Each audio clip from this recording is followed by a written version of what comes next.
Hey everybody, welcome to this week's live stream. I hope everybody's doing great today. Hopefully everybody had a good Thanksgiving, had some good food, some family, some friends, and whatever else, maybe some turning even. So today we're going to be doing, I saw you guys were talking about what the gumbo thing was. I was trying to come up with a title that meant like, I don't know exactly what's going on or a bunch of different stuff. And I thought gumbo is kind of like you just throw a bunch of junk in the pot and just cook it. So that's kind of what we're doing today. There's nothing like super focused. There's a bunch of different things, but it should be pretty cool. We're going to be doing quite a few different types of things. Number one, I need to make some knife scales. You guys know that I have a secret project that I'm working on. So I'm going to make some knife scales. Let's go to the overhead view really quickly here. Boom. And I'll show you what I got. I got some Choya. I cooked this overnight last night. So these are all nice and dry. And I'm just gonna dump them. I don't really have like a knife scale, you know, quote unquote mold. This is kind of like a big kind of handle size thing. So, and they all fit in there, so everything will be great. So that's gonna be, you know, this is kind of like a personal project. I just figured I gotta make it, may as well do it on the stream, and we can throw some Choya in, and it should be kind of fun, I think. I need to figure out what colors. I still haven't figured that out, but whatever. The other thing that I want to do is we've been playing around with all these different fillers, and I have these things called microballoons. Now, I got to be honest, I don't think Alumilite actually sells this anymore, but you can get microballoons from like Total Boat and Moss Epoxy and, you know, wherever. So although I don't know that Alumilite specifically sells this, it's not really anything special. You can get them somewhere else. So I just thought, why not try this out? And it's, you know, it's just like a powder kind of looking thing. This compared to like the talc, and I also did cornstarch because I had to buy more baby powder, and they didn't have anything that had like talc specifically. I must have had something from like 30 years ago in my shop. Everything was cornstarch. And what I ended up doing was you could buy baby powder, and I'm sure it has fragrance in it and all this other junk. All I need is cornstarch, so I actually found cornstarch to buy. And it was most likely cheaper. I don't exactly know offhand, but I just picked this up. So I did another round with cornstarch, and it seems to work just fine. No different than talc. I think it's pretty much the same type of thing. And like I said, honestly, you could probably use like flour. There's, you know, all kinds of things like that, like thickening agents and whatever that people use for cooking type stuff. I would probably say whatever you can get cheap, go for that, you know, if you wanted to do this. So we did some talc, but anyway, you can use these things called microballoons, and this is something that is used pretty widely in casting, resin casting stuff for all kinds of different things. I think one reason why I'm thinking Alumilite had this, and probably still today, I'm not a fisherman, so I don't really know anything about lures and all that stuff. However, back in the day, a big focus of Alumilite was actually fishing lures, and I'm pretty sure it still is kind of today, but they've been kind of, I'm not 100% sure. They're moving into all kinds of different territories now, but fishing lures was a big deal, and this is like a very light way to thicken up your resin, and because they're like, I think they're like little spheres, they can make things like more buoyant, basically. So I don't know. I don't care about any of that personally, but I just thought I have this on hand. Let's try this and see how it kind of compares to the cornstarch talc thing. Who knows, you know? And I think what we're going to do is probably just do the blue and yellow, because my main focus for a lot of this stuff, for the thickening stuff and all that, is really to try to get blanks that could be color swirled using blue and yellow dye. That would be fabulous. So that's probably what we're going to do with that one. And then I have another personal project, secret project. This one doesn't need to be that secret because I don't think my mom's watching. But I got some pen kits. She likes lighthouses, and I saw somebody post a pen kit, or well, a finished pen of like a lighthouse, and it lit up, and I was like, sweet. Totally getting that for my mom. So I wanted to share this. I think it's a Penn State thing.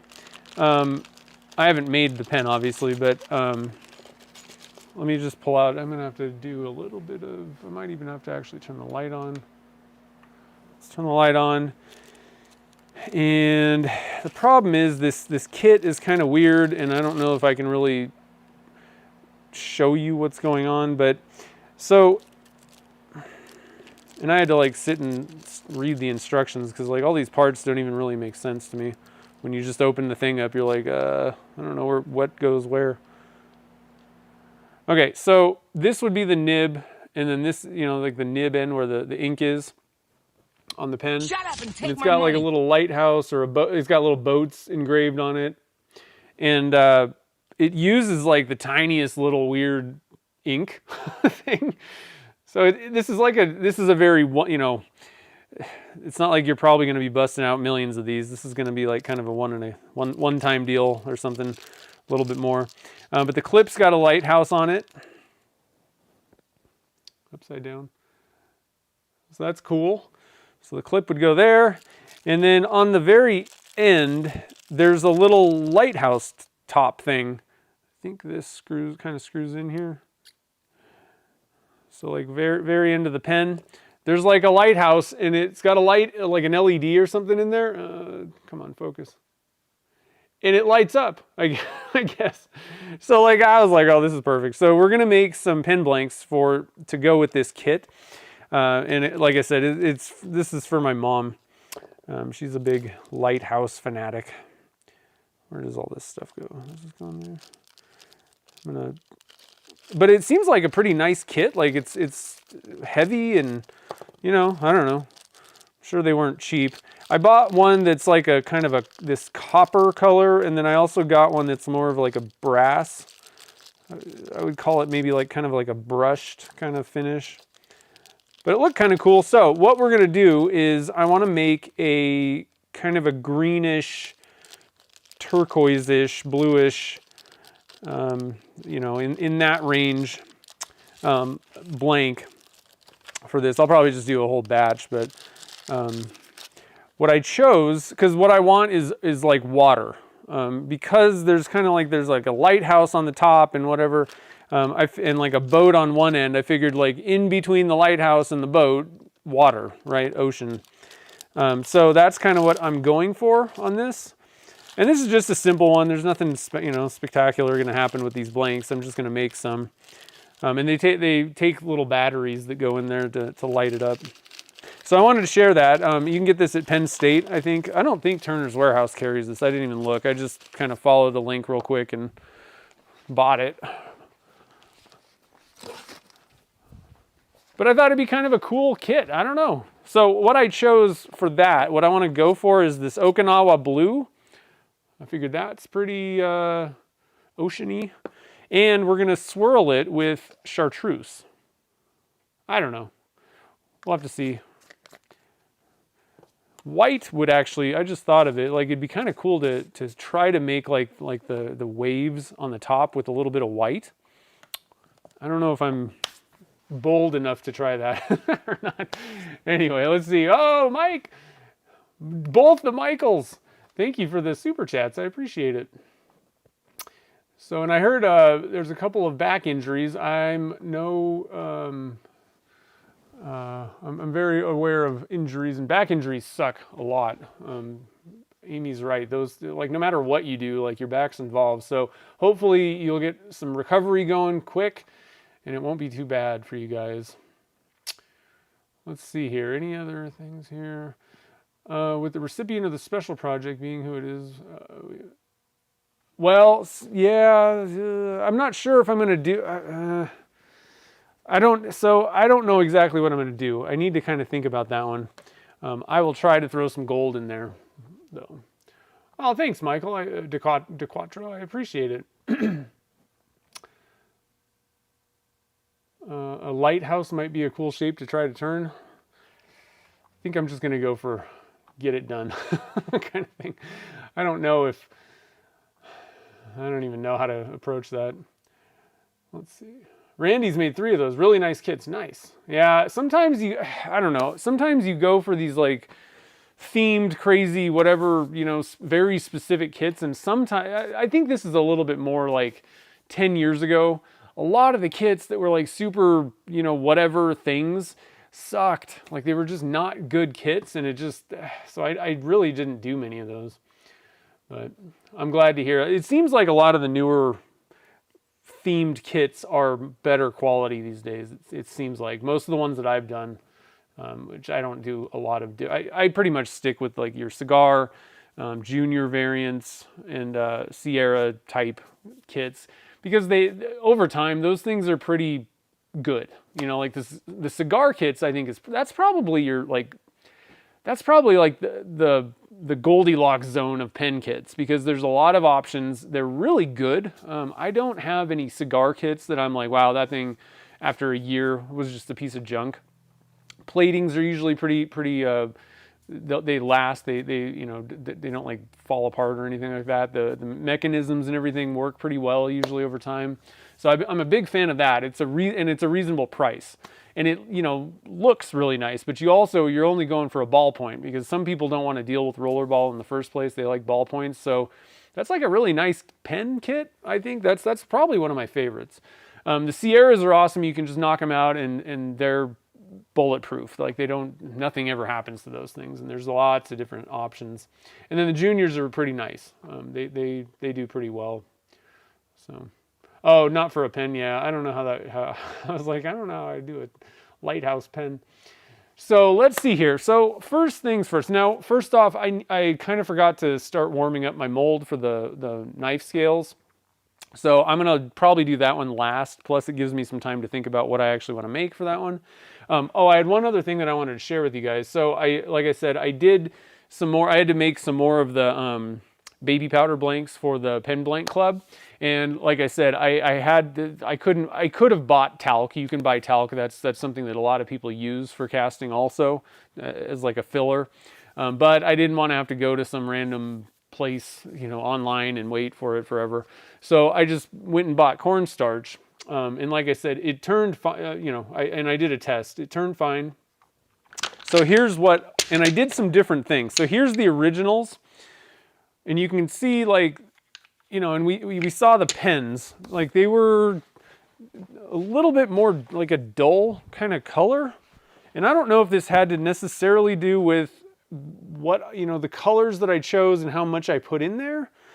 But I went with the same amount of cornstarch. Well, I kind of adjusted it a little bit just to kind of see what was going on, but I pretty much did kind of the same thing.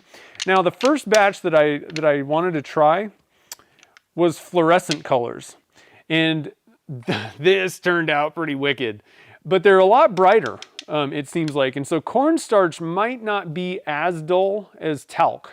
I don't know. It just kind of seems like it's a little bit brighter. Now these are fluorescent colors, so they're going to be a little bit more zingy than the other ones, but pretty awesome. I didn't you know, polish or sand or anything like that, but it turned fine. It was pretty much the same deal as the talc type baby powder stuff. And then I also did another variant, and I went for pretty close to the same colors. The one thing that I wanted to change was I swapped out gray for this kind of tan. I just wanted, I don't know, I really like the tan. I thought let's see what that looks like. I also went for a little bit of green, and so somewhat similar colors, but these ones seem like they're brighter. They just don't seem as dull as this. I don't know. I don't know what, because like even like look at the pinks. I went for about the same amount of pink, and they're just kind of different. I mean, maybe the shade is a little bit different, but it just seems like these are duller with the talc. I don't know. So just a couple things to think about. It seems like cornstarch works fine if you want to do anything with you know, fillers like that. And I would say that's most likely the cornstarch thing is probably going to be your cheapest option for a filler. I don't know, you know, for sure, but that's kind of my guess. And it works. Now, the one thing that I do want to mention about these fillers, you might have noticed we didn't use any mica powders, and we could have tested it. Maybe maybe we'll try to throw some mica in with the microballoons today, because I think it should be pretty similar. Anytime that you're throwing powdery stuff, like just stuff into your resin like that, whether it be cornstarch, talc, microballoons. There's also, like, I have porcelain powder, marble powder. I mean, any of these like powdery things, they're gonna make your blanks opaque, right? And the problem with mica powders is they really need a kind of a clear base. They need light transmission to reflect and make the pearly stuff happen. So if you're gonna use fillers, I'm guessing that you're really gonna need to use dyes. And you can probably, because you're gonna make the blanks opaque, you can probably get away with just using the translucent dyes, the transparent ones, like possibly even just alcohol inks and stuff, because the blanks themselves are going to be opaque. So you don't really need to worry so much about it, like adding white and doing all that stuff. However, you can use, stuff like divine pigments. Some of the colors that I used in some of these worked fine. I used the fluorescence from Alumilite in that one batch. So you can use any of them. However, I think there's a little bit of an advantage where you could just use the transparent dyes and you're still going to get opaque blanks. Which I think is that might be a reason to use this stuff. Like that's, a lot of you guys are maybe like, why are we doing any of this stuff? My biggest thing is color bleed. I'm trying to see if any of these fillers might fix that issue. But it's also fun to just experiment. But if you want like a reason to use this, you can throw in, well, two practical reasons to use this. And I'm going to just say cornstarch, again, the cheapest, probably easiest, readily available one. You can use cornstarch and you're, number one, going to make your resin cheaper because it extends it. It's filling it and it can go farther. Looks like something is... Are you guys seeing like a lot of, something, looks like I'm dropping frame. Might have had an internet glitch. But anyway, if you want to not spend as much money on resin, you can use these fillers and that would actually extend the amount. So just to give you an idea, I typically mix 400 grams of resin to fill one of these Gatling molds. Yeah, it looks like it's still stuttering. Well, what's going on with my internet? What's it called? Speed test. Hold on real quick, guys. Download's good. Upload's good. Might be a server somewhere in the middle that's out of my hands, but it looks like my internet's pretty good, my connection and everything. So these molds, sorry, all over the place. 400 grams of resin. So if I'm using Alumilite clear, I mix up 400 grams. Now that's more than you really need. You probably need only really to fill this, only need about 360 to 380. But I mix a little bit more and then I make one of these little faux burls or whatever, just to make sure I have enough. So, but typically 400 grams is what I use. Now I can totally get away with 300 grams of resin and then add in like 100 grams, like if I'm going to do it by weight, about 100 grams of the cornstarch will get me, it's pretty close. It's maybe not exactly equal, but probably like 130 grams of cornstarch to 300 grams of resin will get me definitely full on this thing. So, I mean, you're reducing, you're using only 3/4 of the amount of resin. If you wanted to, but you got to also think that you got to buy this cornstarch, and if you could buy it in bulk amounts enough, like there could be a cost saving. So practical terms, you could save some money on it. However, you're going to be limited. Like I said, I don't think you're going to be able to use mica powders. It's going to be dyes only. The second thing is you can use this powder to, just use transparent dyes if you wanted. So that would be a possible practical reason to use this. You don't have to buy the pigment style ones or mix them. If all you have is Alumilite dyes that are transparent, you don't have to add white and mess around with that. You can just use the colors. So just thought I'd kind of share that with you.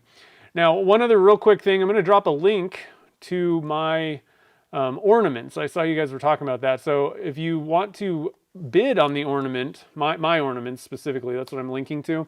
That's a link to, I'm just going to double check and make sure that takes you to where I think it's taking you. Yeah. So that I have both the Christmas trees. That's like I did a search on eBay and it just pulls up so you can see both of them.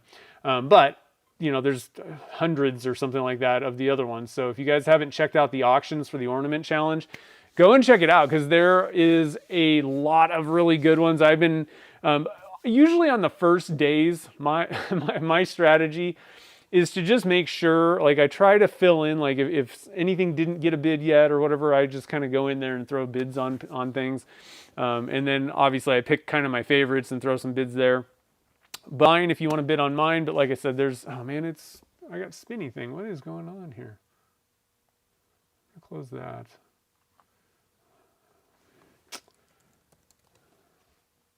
I'm gonna run another speed test.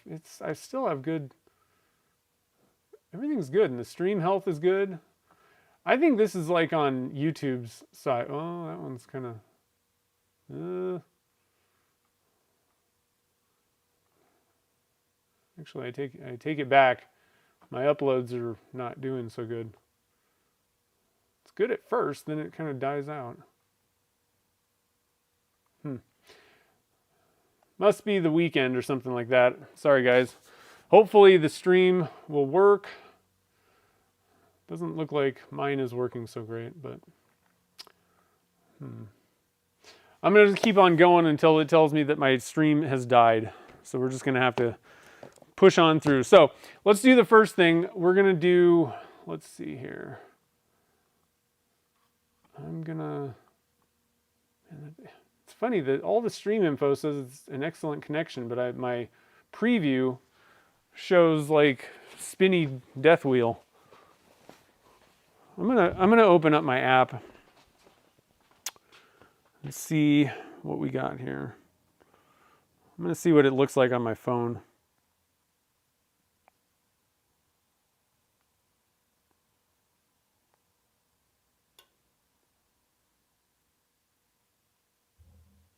Looks like it's okay.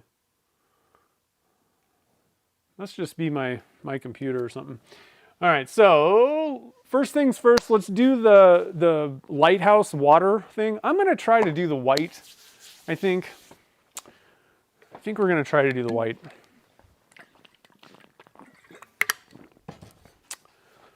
Now, this is actually a good one. This will be kind of fun. I don't know if this is gonna work. I've never really tried this before. So here's my game plan for this. So again, the Lighthouse pen kit has like a little boat thing on the nib side, and then like the Lighthouse stuff on the other, right? So I'm thinking like in between those, water, ocean, right? So what I'm gonna do is on one end of the pen blank, what I'm gonna do is we're gonna just mix the blue and the chartreuse. That's just going to be a straight mix all the way through the pen blank. It'll just give it some kind of different, like it's rolling ocean and there's like different, you know, colors in there. What I'm going to do though is I'm going to add some blue dye, ocean blue dye, to the Okinawa blue. And at one end of the blank, probably at the top of the blank, I'm going to pour in the chartreuse and the Okinawa blue. Mix that up with mica powder stuff, and then on the top I'm going to drop some white dye on the top. And so what I'm hoping is at some point, and the toughest part about this is we're not going to know what's going on in the blanks, partly because they're round and other things. But what I'm hoping is at one end of the blank, we'll have like, you know, where the waves are crashing, and you guys, a lot of you have probably seen like the charcuterie boards where they do like that kind of ocean thing, and they kind of use a hair dryer or, you know, whatever to kind of blow the stuff, and you mix a little bit of white in there and it looks like kind of a frothy kind of where the waves are crashing thing. I don't know how well this is going to work. I got to be honest. I don't think that we're going to get the same exact effect as you can get like on a charcuterie board, because you got such a thin layer and you can move it around and do what you're doing and you can see everything that's happening, right? So we have no clue. We're just going to dump some dye in there.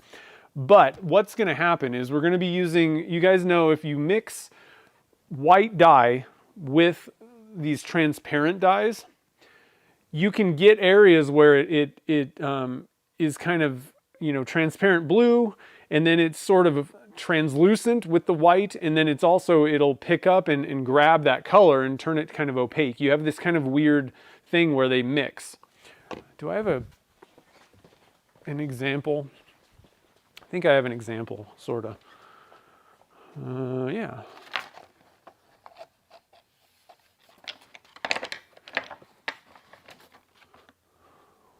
Somewhat. I don't know how good of an example this is going to be because they're different colors than we're doing, but let's look at this. So this, what I did was I used just a transparent dye, red or reddish orange, maybe even a little bit of yellow in there, and then just dumped, and then I mixed in some white. So when I'm pouring, I'm like, you know, red transparent, yellow transparent, white transparent, just going through the pores, and then you swirl it up, and you've got these areas where it's like transparent dye, like the dark red in the bottom especially, that's totally transparent. And there's probably some other areas. There's some transparent stuff. I didn't polish this. That's a transparent yellow right there. And so like you get these areas that are totally translucent, transparent, a little bit kind of in the middle, and then you got areas where it's like solid color. So I'm hoping that we can kind of get a little bit of that. I don't need a lot of white though.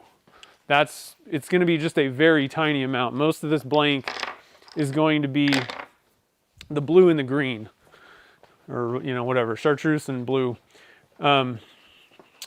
Just a tiny, tiny bit of the white, and then we'll just kind of swirl it around, and hopefully we'll get that kind of sloshy finish at the end. All right, so this is going to be a fun one. I haven't really done anything like this before, so I'm excited. All right, so today is 11:30, so hopefully everybody had a good Thanksgiving. Like I said, we had a pretty good one. Gretchen made a feast. Everybody brought some fun stuff, and we just kind of hung out. We did Thanksgiving with Gretchen's family this year, so it was kind of cool. All right, so let's see here. We're doing Ocean Lighthouse.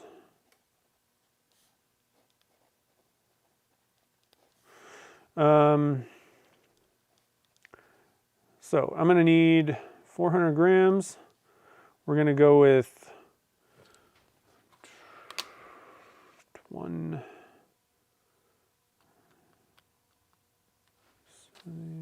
30 grams. Yeah, that should probably be good. I'm going to go with 180. Okay, just in case. We're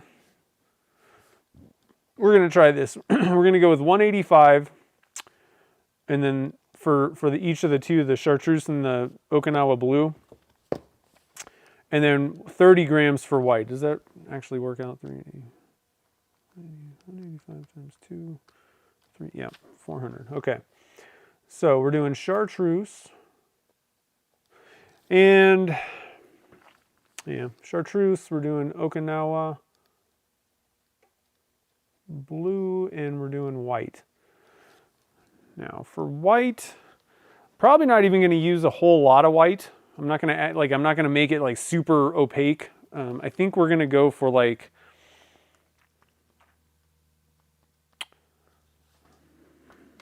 that doesn't seem right. There we go.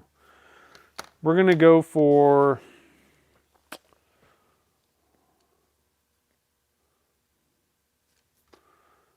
not much white, like a couple 0.01, 0.1.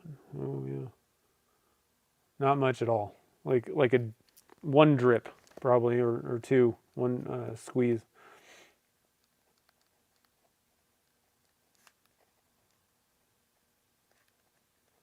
Okay, now for the mica powders, let's see. JP, what's up? Thanks for the super chat, man. I appreciate it. Oh, nice. In from Boise. Cool. Oh, Brian's coming back from Ohio. Nice. Shut up and take my money. What are you up to, Jamie? What are you doing, man?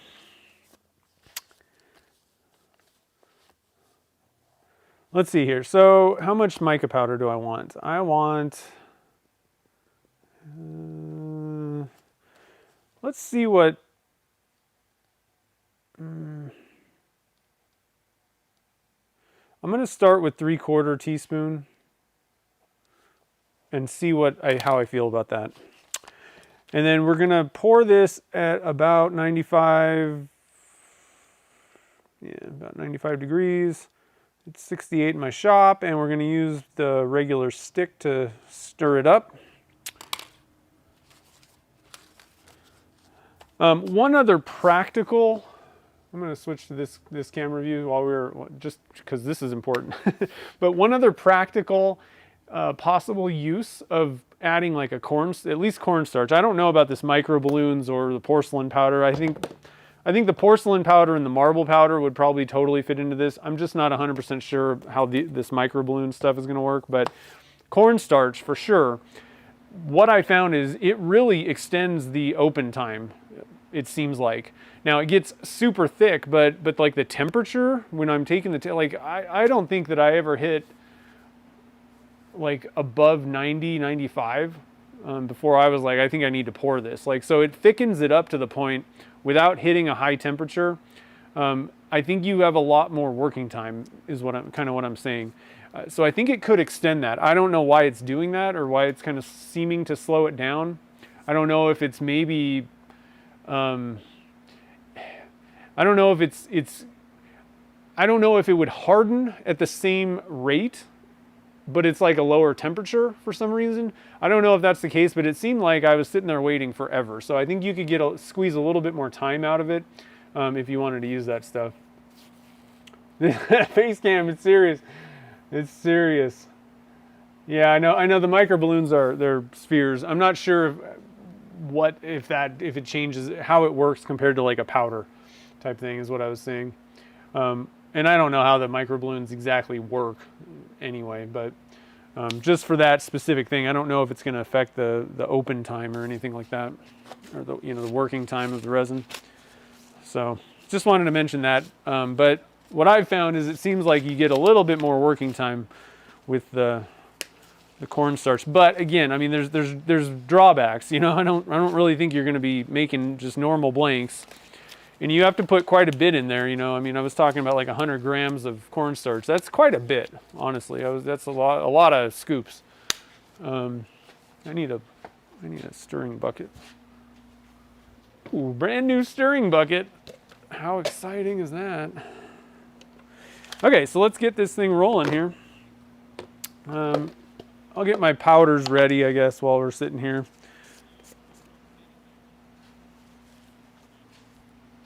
What's happening? I feel like I'm hearing something. Oh, it's my phone. I was like, I'm hearing myself talk, I think. What am I doing? So this is a 1/4 teaspoon thing. So we're going to do 3/4 or so.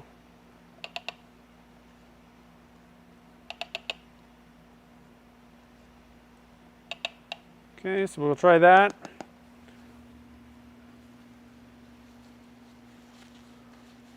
Editing videos and chilling. Has anybody gotten any cool things for Black Friday? Oh, by the way, we're going back to face cam. Boom. So very serious. My website, anything that's a physical product. So you got your aluminum honeycomb, you've got your pen blanks, like the glitters, the starlight glitters and all that stuff. Is there anything else that some molds, silicone molds, everything like that that's a physical product, that's all 20% off. You don't even need a code. Just go over to my website and have fun. And then for digital products, so that would be the ebook, Beginner's Guide to Resin Casting, as well as the 3D print files. So if you have a 3D printer and you want to print out the different things that we have, like the honeycomb pieces or the pinstripes, or any of them, and there's like probably about 15 or 20 of them. Oh, that's the wrong thing. Uh-oh, hold on. Oh, for goodness sakes. There we go, that's what I wanted. Anyway, any of those things, the digital products are all 50% off. That is, you're never going to see deals like that again. So there's a link to my website if you want to go and shop till you drop. I haven't really bought a whole lot of anything. I'm trying to think if I got anything. Let's get rid of the face cam because we don't need to see that anymore. But it was serious talk. Serious talk. I always feel bad for the people that bought the day before that sale started. Oh, and so the sale goes through Monday. No changes or anything. It's just the same thing. 20% off. Started Friday, going through Monday for any physical products, and then for the digital products, 50% off. Crazy, I know.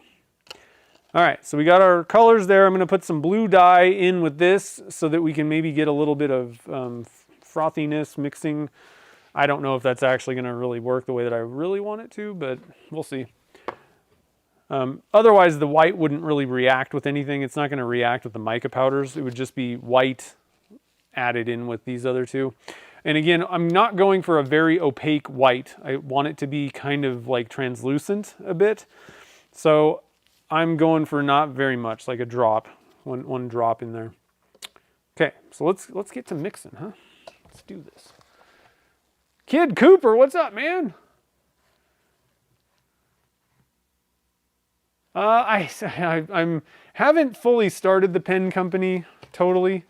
I got my logo. I'm looking into buying the website address, but I think what's going to end up happening is, because I don't want to set up an entirely different site and then pay Shopify for that, especially right now. That's not really my focus. So I think it'll just run through my ResinWorks Studio website, but I want the domain. So little things like that, and yeah, not really, not much. I mean, really, not much has changed with doing that stuff, but slowly but surely, eventually. I do kind of want to get into that stuff. I want to start selling pens. But we'll have to see. It's just, yeah, same kind of thing for me. I got there's a lot of stuff going on with knee injuries, dealing with my parents, all that kind of stuff. So we got 200 grams of Part A in there. But I hope you're doing well. Let's see here. 200 grams of Part B is what we need here. Man, I should have eaten something before the stream. I'm actually hungry today. I ate way too much on Thanksgiving. I'm going to tell you that right now. I was like sick. Yeah.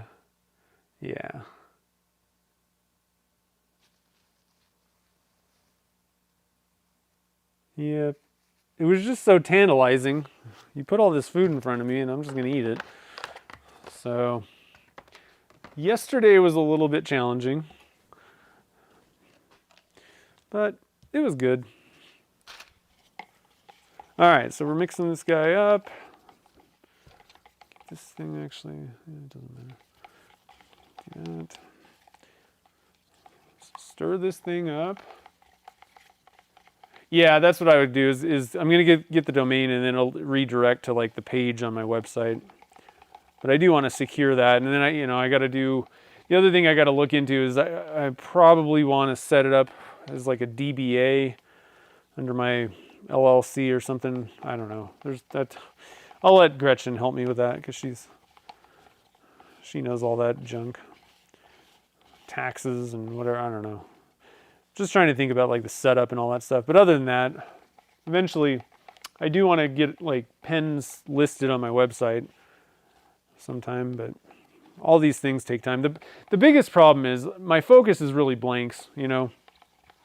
And physical products require a little bit different and more customer service. Like if something goes wrong with it, or you know, there's ink and there's different stuff with that, and there's totally different marketing, and so it's a little bit more than just being like, yeah, I sell pens now. To me, at least in my mind. Okay, so 185 goes into each one of these buckets, cups.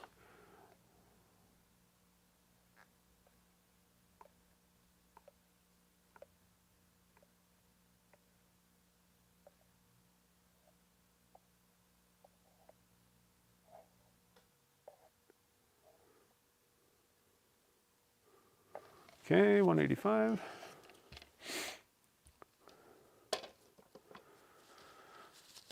And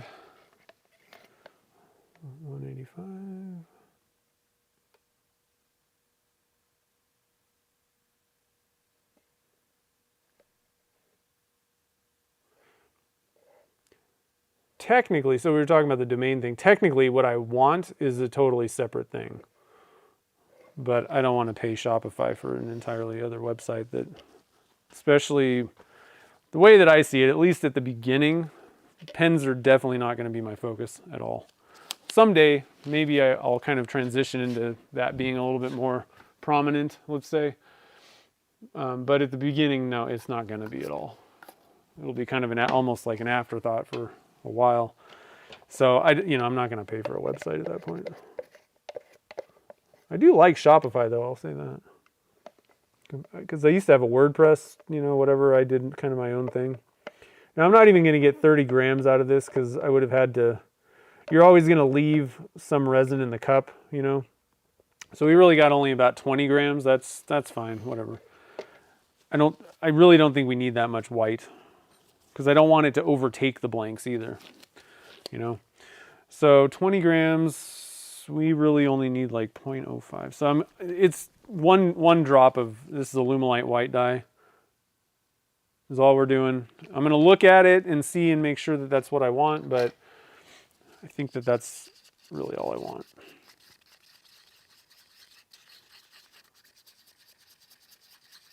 Yeah. I want it to be kind of translucent. Just to add a little bit of kind of frothiness. Not to make it super white. Oh, that looks really transparent. Might go for 2 drops.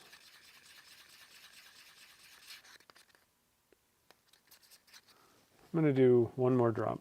I don't need it on the scale. But let's see how that looks. It just seemed like it was really transparent. And all I'm doing is just kind of pulling it out of, using the stick and seeing how much wood grain basically I can kind of see. That's getting better.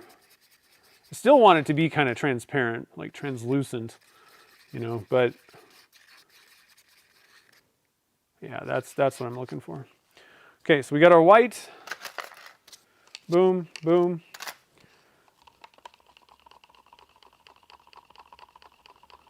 And then same thing with these. I do want this. I don't want to have to mess around with painting and doing all that stuff.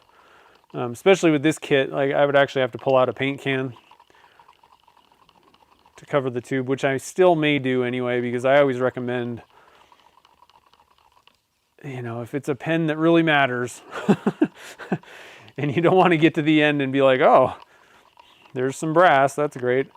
The best thing to do is just paint it and move on.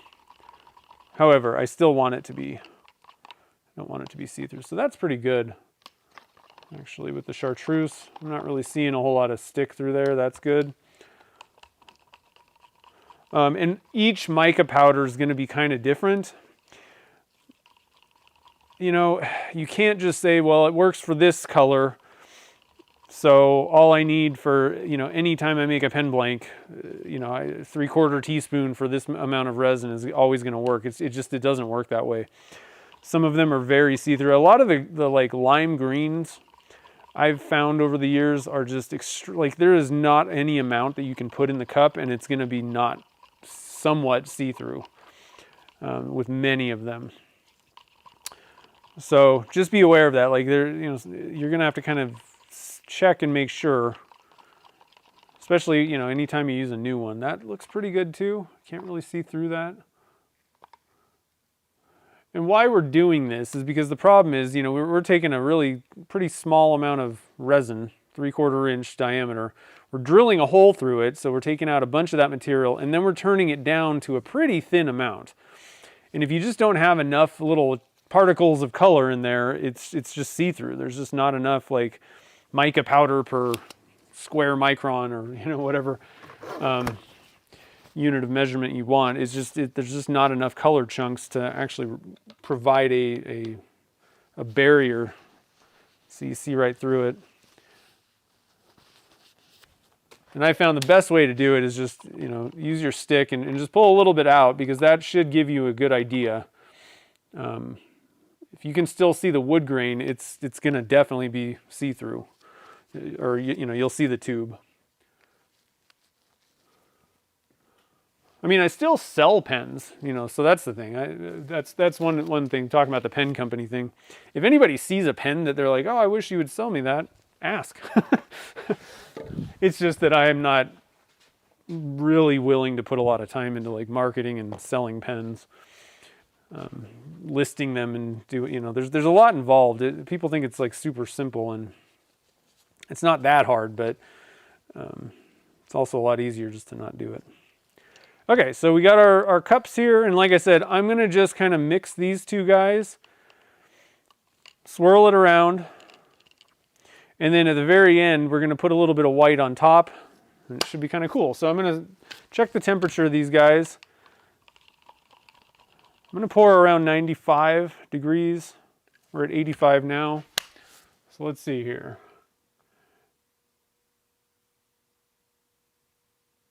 The pins are killer to hold in. That's awesome. Thank you. Let's see here. Yeah, hopefully, I don't know. So hopefully the picture and everything is doing good. Mine froze. Like the preview thing on my whatever. It just totally froze. But it seems like everything's good on my phone if I actually watch my stream. So I think we're okay. I think sometimes Google Chrome can kind of just be kind of silly too. It likes to hiccup sometimes. So I'm also going to get a little, I like to put a little cup down. I have these like, what are these? 2.5 quart cups. That way I can just spill it wherever I want. I don't really care. And it doesn't get on my pressure pot either. Get our stir stick ready. We're just going to use the regular one, not the flattened one. One other thing to note about the cornstarch thing, and I would say, so we're going to go to face cam. It's a serious discussion here. One thing that I kind of think I noticed about the cornstarch blanks, so there's, you know, we made this like paddle type thing, where it's flatter and thicker at the end to kind of hopefully swoosh the resin around, swirl it a little bit more. I'm still on the fence. I don't know. Normally I just use this wire, and this is like a 10 gauge wire or something like that, which is going to have a, no, not 10. This is a 12 gauge is what I'm using here. But this one's a little bit, you know, thicker. What I found was I actually think this might be a little bit, when you thicken the resin up, so whether you're using fillers or just using a really thick resin, one that comes to mind is like Amazing Clear Cast is pretty thick too. And there's other ones as well. If you're using a thick resin, that bigger paddle may actually kind of push stuff around even more, and it may not be what you want. You might actually kind of want something a little thinner, because the thicker resin tends to just stick together and move more maybe. I don't know. I'm just throwing random thoughts out. It seemed like that. I used the paddle one, and it just kind of was going all over the place. Especially when you pull it out, there's like a lot more. So this may be a better way to go for some instances with the smaller thing. So let's see here. Let's see. Jennifer's got a question. Is it an instant download when you buy the digital files? Yeah, it should be. So I haven't checked out. I mean, it is. It's you get to download it. I don't know exactly how it all works. I think what happens is, I think if you're paying attention and you stay on that page, there's an actual place to download it, like when you're on my website. If not, I'm pretty sure that's how it is, but if not, what happens is you're going to get like your receipt email, and in there will be the link to download it. So you technically, I think you get both, you know, just in case because obviously the website's not going to let you just, you know, if you forgot to download it while you were there and then you leave and there's no link, that wouldn't be good. Oh, and now it's doing the buffering thing. I think what's happening is there's a lot of people using the internet this weekend, and it's messing with my thing. So I'm going to switch this back to the overhead view. Because our internet is pretty terrible in this town, honestly. Oh, I'm past, so we got to pour. But yeah, so the website's not going to let you, you know, like leave and then not be able to get your file. So you definitely get a link. Uh-oh. I don't know if I'm still on YouTube at this point.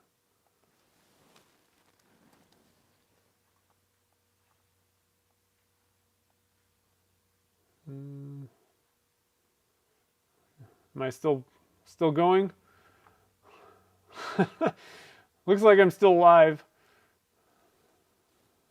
I don't know. Well, that's not fun in the middle of pouring. Okay. If it breaks, I'm going to have to just... I can't do anything about it at this point. I think this is going to go well with that copper too, this color combination.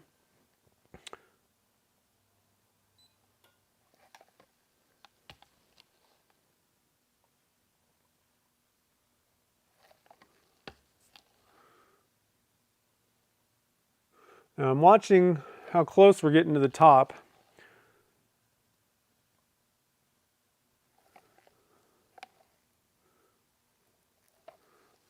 I think we're getting about where I want to be here in most of these holes.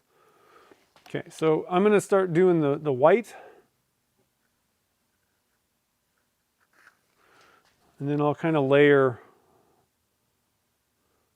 Oh, I forgot to put the dye in. God damn it.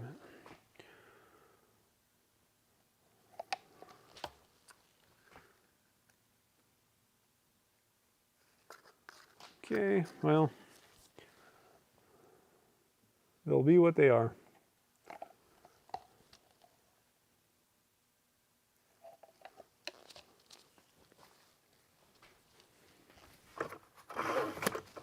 Or they'll be in the trash.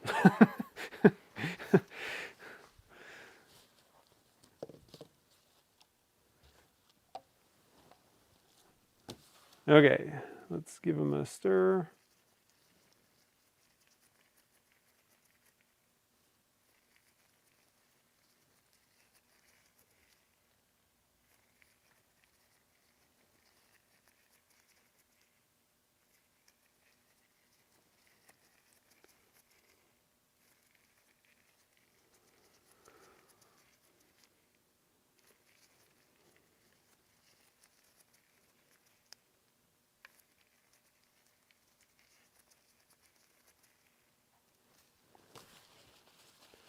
All right, and into the pressure pot we go. We'll have to see how these things turn out. Like I said, if I'm not happy with what happens with these, I may just kind of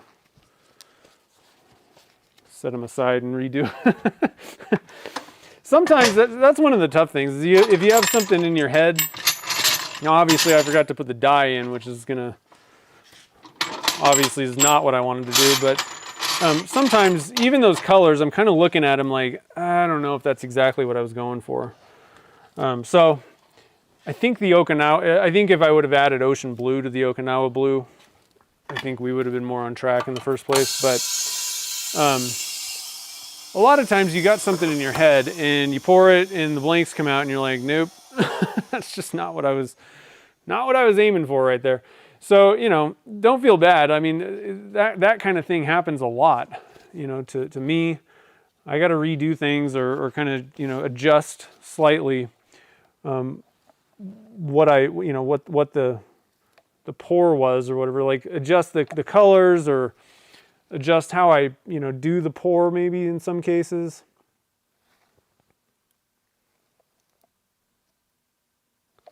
Okay, so we'll add that. Maybe throw, oh, I dropped my cup. Goodness. Making a mess here. Add a little bit of white in there. I don't know. I think the top of that mold also looked just kind of funky. I'm going to give this just a little bit of a stir. We got ourselves some cool looking faux burl in there. So we'll set that aside for now.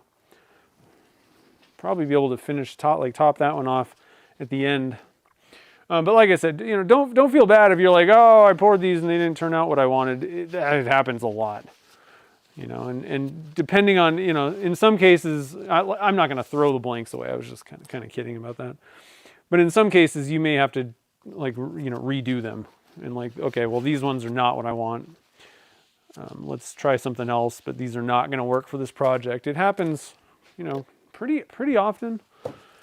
But, you know, that's kind of the reason why I like sharing these things, because the more ideas that you can see, you know, colors going together, techniques, the easier it's going to be for you to be like, okay, I want this thing, you know, and hopefully you've seen, you know, not just me, but I mean, like, just, you know, the more people you see do this stuff, especially, you know, Jake, and all the people, the more things you've seen, the easier it's going to be.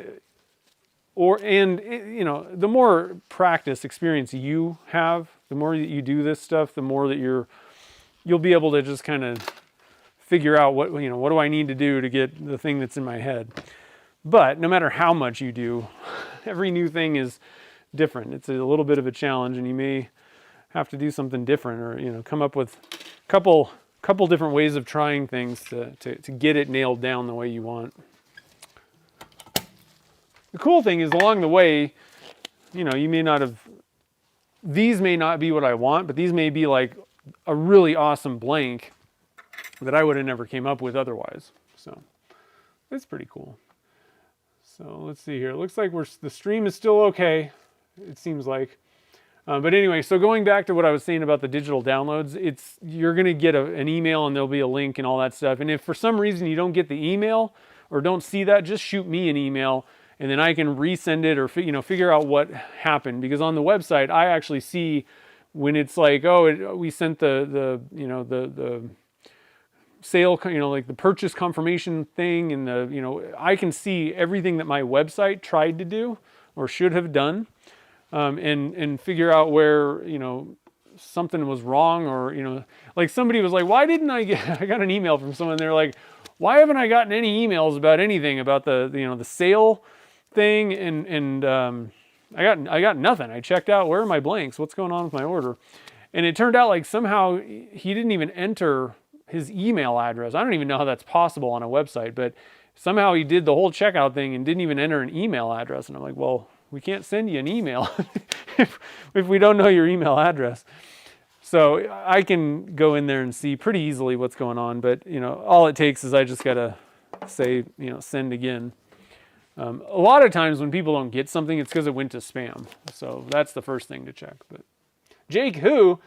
I know. What did you guys do on the cartoons this morning? I didn't see it. Okay, so let's do some microballoons.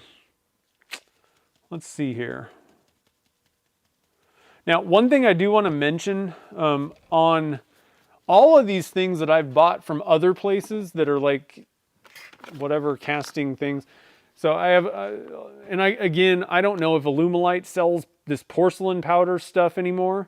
I'm pretty sure that you can get I know you can get this type of stuff all over the place on the internet somewhere. I just don't know if Alumilite specifically sells it, but we got the microballoons, we got the porcelain, then I also have this stuff, I don't know, I think I probably got this on Amazon, marble powder, which is probably not, well, probably not much different than like this porcelain powder stuff, but this one feels heavier a little bit. But all of these packages tell you to wear like a mask. You don't want to be breathing this stuff, because I don't know what's in it, but, you know, just wood dust is not good to be breathing in, especially like the superfine particles of it. And this stuff I don't know what's in it. So, you know, I'm gonna throw on one of my dust mask things when I'm like mixing this stuff out, just to make sure. Because especially this microballoon stuff, I'm really not sure what it's made of. So just, you know, be aware of that. You might even want to wear a mask if you're doing the cornstarch thing. I don't know. I don't know how deadly that stuff is, but breathing in particles is not really that good for you, no matter what kind of particles they are. So just a little warning there. Bit of oh yeah, I saw the preview. 4, I think it was you did 4 different ones. Pen blanks, handle blanks, stoppers, and a cup. Sweet. All over the place. That's cool. We're all doing cornucopia gumbo, as I probably mislabeled my stream. The other thing was, like I said, I was trying to think of something that was there's other food like casserole. There's other like dishes that I think are even better. Like that's basically what everybody knows. I couldn't think of the dish though, like a cooking dish where it's like literally just made. You're just like throwing all kinds of stuff together and doing whatever. So I thought gumbo kind of falls into that category. But I also, after I wrote, I knew that it wasn't exactly right necessarily, but I also kind of figured that if you're going to put a title up, put something that nobody knows what you're talking about, and they have to inquire about what the heck is this gumbo casting thing. And then they get super disappointed when there's no shrimp or andouille sausage. We're not actually making gumbo. Sorry, guys. So for anybody that joined the stream and was expecting gumbo, literally disappointing, I know. Just make sure to thumbs down and leave a comment about how disappointed you were that there was no shrimp. Even if you weren't disappointed, I think it'd be funny to talk about that. Let's see here. Yeah, protect your lungs. Yeah. Well, and so one thing is, I don't know. Well, I didn't really think about it, but I popped this open, this microballoons, just to look at it weeks ago. And I don't know. It could have been anything. I'm not going to say that this was the cause, but I wasn't wearing a mask, and it did kind of puff a little bit. And like maybe, I don't know how many days later, but I didn't feel good. Like I really thought I was getting, like I had like a kind of like a respiratory something going on, like a very minor cold kind of thing that only lasted a few days. And typically when I get those things, those like short 24 to 36 hour like sinus problem things that I'm pretty sure are not allergies. Like I don't really feel that good, but I also don't just get really sick, like flu kind of sick, because that's usually what happens and it goes into my lungs. That's usually when I get sick, that's what's going to happen. It starts here and then it just travels everywhere and it's terrible. But when the 1 or 2 day things happen, I really think that it's like chemicals, or I breathed something in the shop. A lot of really bad like old dust, like if I'm going through boxes or something like that, that'll happen to me. So I'm going to definitely protect myself, and I definitely recommend you guys do. I don't know if this caused it or whatever, but could have. It was around the same time. Instant download after confirmation. Nice. Sweet. Wait, there's no shrimp? I know.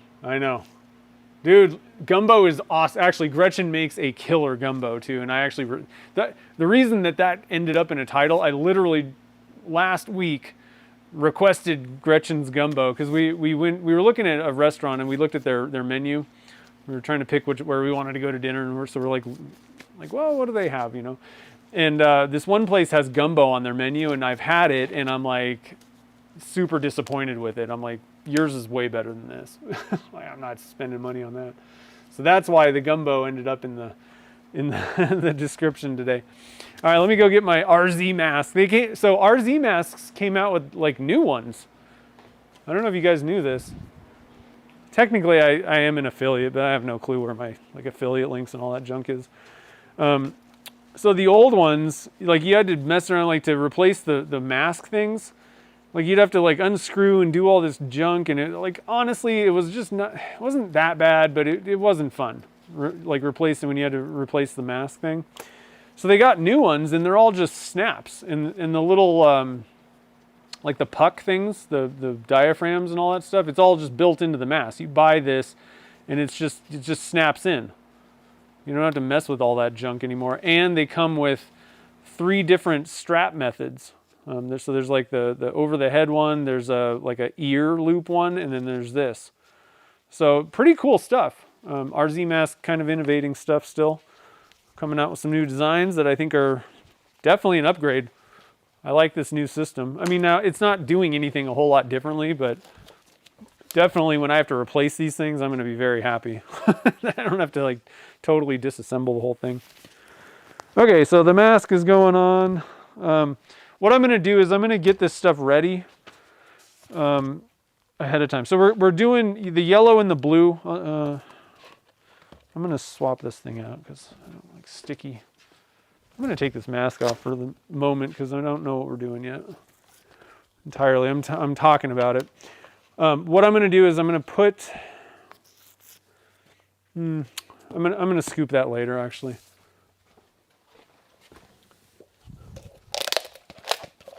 I'm going to pop out this thing here. Got to get my yellow and blue pigments out here. Let's see. Where are my pigments? Okay, so we got the navy. That's ready. And I don't think I have anything left in this little thing. So it's going to be pretty much like yellow. We're going to go with the real yellow. Actually, I do have... We'll go with this one. What's that one? Let's try this one. Yeah. I'm going to go with this one. Yeah. Oh, this is the right one. Okay. So I've got a I've got a mixed one that I need to put in my jar. So we got our colors, navy blue and like a kind of a yellow. Got our cup. So what I'm going to do, what I could do is put the micro balloons in the cup and then add the resin, but I would prefer to, I like to mix up the resin and look at it as it's mixing whenever I can. And we're going to have plenty of time. I'm not worried about that. So I like to make sure that there's no little trails and I see what's going on with just my part A and part B unobstructed. And I recommend especially beginners do that all the time too. That way you get used to understanding, you know, how long do I really need to be stirring this stuff and what's going on in there. So just always, when you're stirring up your resin, add your part A and part B and keep an eye on it so that you understand. Carp balls, oh man.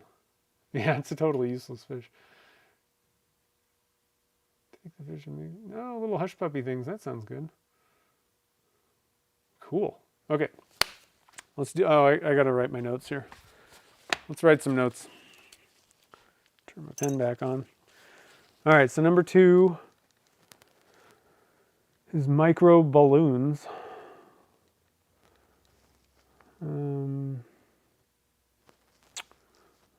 Same thing, we're going to do 400. This time we're just doing half and half.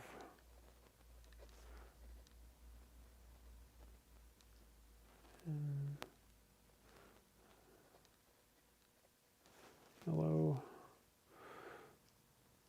Let's see here, I need...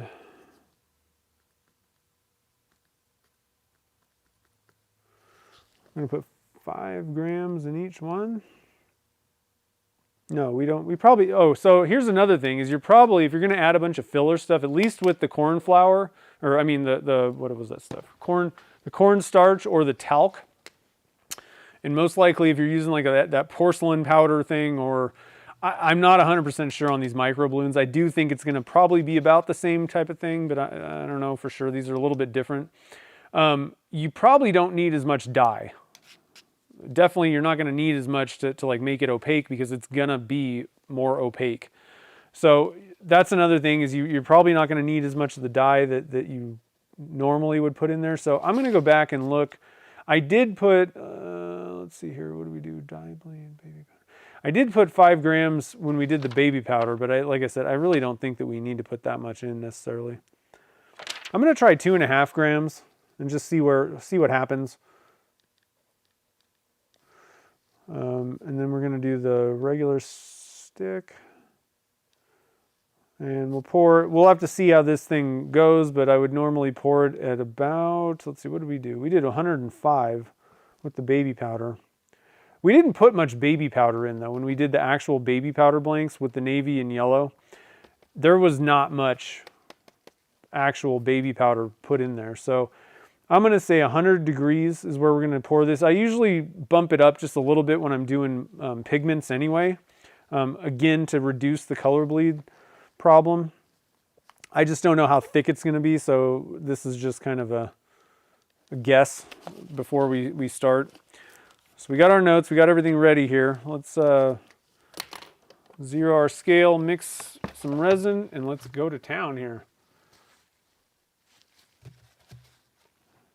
Yeah, there's carp actually around here too. Same thing, people would just be like, meh. Everybody's going for the trout. Got to get the trout. Now, I probably don't need and I went over anyway. Probably don't need the full 400 grams, but I also don't think there's not even that much in here necessarily. Well, yeah, there is. I don't know. We're going to have to kind of see how this goes. And I was very careful not to like make that dusty. How much I want to put in there, because it's going to be, I think, a little bit different than the talc. But I have a feeling I'm going to be making way more than I needed. Resin-wise, I didn't think about that. That's okay, though. Stuff we can do.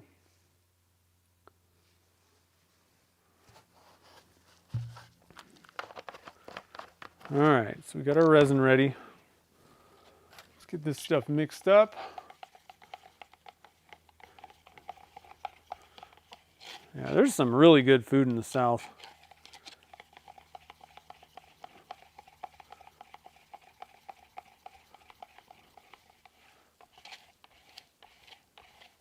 It's one area, like the entire area, besides like, which, you know, Texas isn't really the South. And I haven't even been to like Houston, so that side of Texas, but that whole area, like I haven't been to like Louisiana, Alabama, Mississippi, Florida, South Carolina, any of those areas. Someday.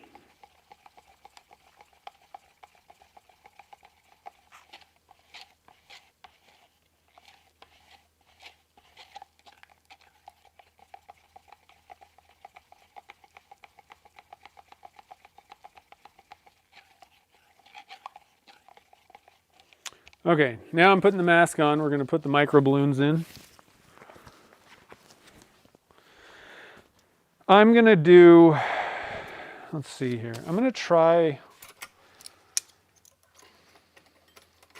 start with, well, this stuff is, so the problem is I can't really do it by weight, because this stuff is, I think, a lot lighter than like cornstarch. I think. So what I'm going to do is we are going to weigh it, but I'm going to kind of do this based on like, this is a tablespoon. Yeah, I don't know. It's very similar to the cornstarch. Let's just see what happens. I'm going to put 1 scoop in and just, yeah, this stuff's kind of blowing all over the place. Let's see what happens here. So we'll get you guys kind of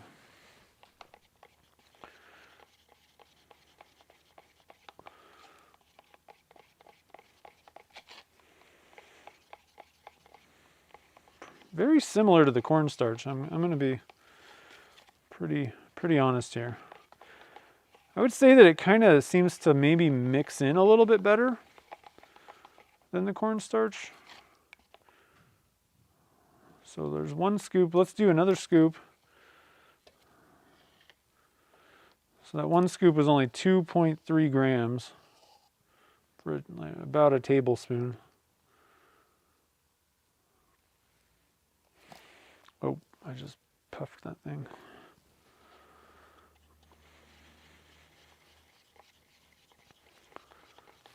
Two tablespoons.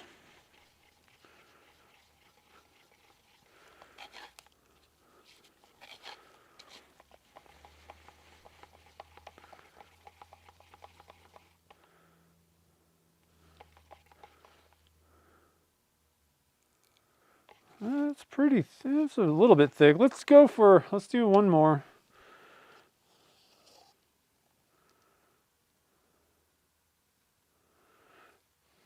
it took quite a few, like I put a lot of tablespoons when I did the cornstarch.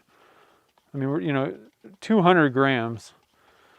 And what I want to do is I want to look at, so we said it was about 2.5, I think, for 2.3 per tablespoon. With this stuff, I want to see how much a tablespoon of cornstarch is per scoop, because I did put a lot in. This stuff is like a finer powder.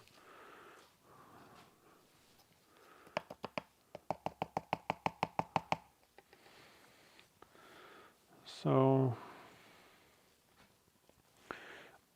I'm going to do this kind of sneaky. I'm going to get my tablespoon out, zero this tub out, and then just dump it back in. That's the sneaky way to do it. All right, so that's like 9 grams per tablespoon. So, I don't know what that says, but I don't know what that just told us, but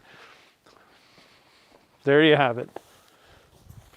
I guess what it tells me is I probably am definitely not going to need as much weight. But I think 3,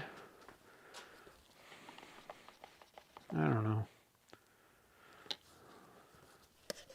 Oh, that's not the right thing.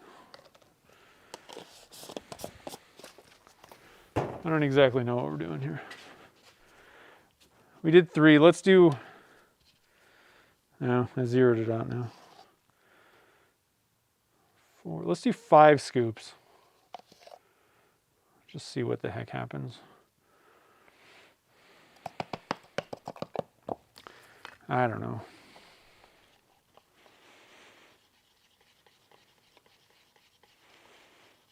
It's definitely thick. Not super, super thick, but I don't know.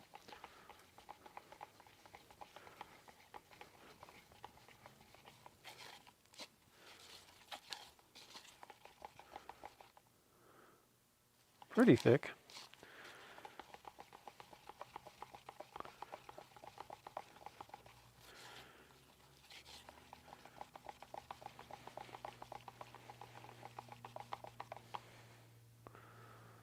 I think I'm going to do one more just for the heck of it.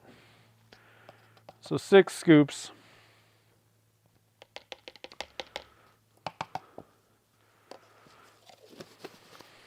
And we're going to put this stuff away.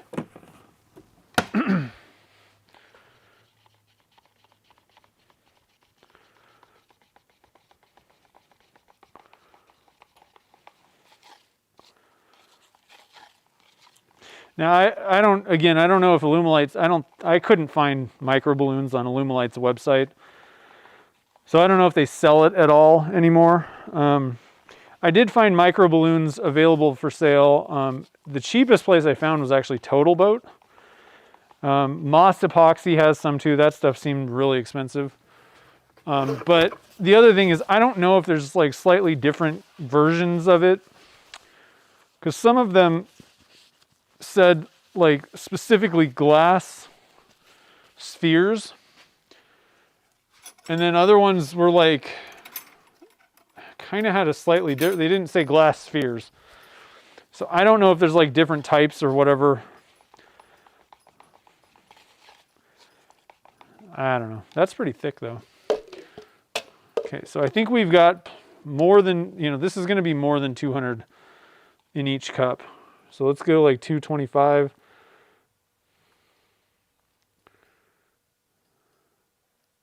See what happens if we get about equal.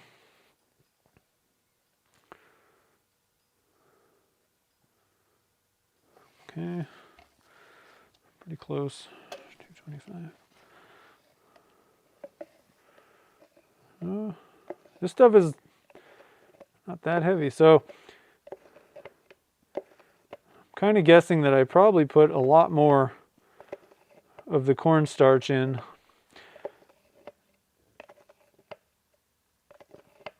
Well, okay, so one thing to kind of keep in mind, so that cornstarch added a lot of weight per amount of volume, right? So So it's, I don't know how to explain that. I'm going to put this to 190. Let's see what that does. Trying to even these out somewhat. Just do it 212. Yeah, so we're really getting about 200. That's about it.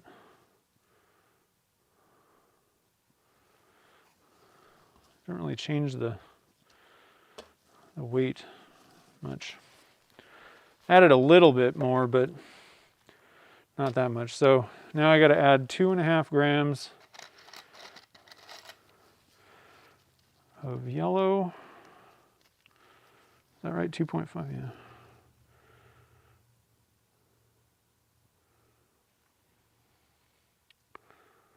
It's not as fun pulling it out of a bucket like this. 2.4 or 5, that's close enough.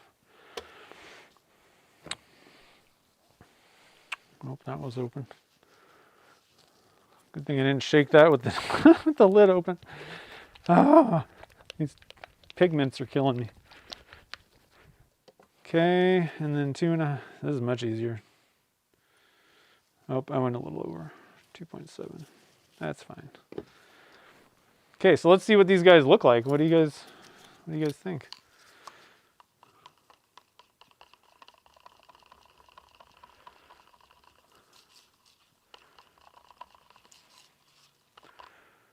Definitely pretty thick already. Now I think, I don't know, I was kind of messing around a lot there, so we might actually be getting up to temp pretty soon here. That's pretty light.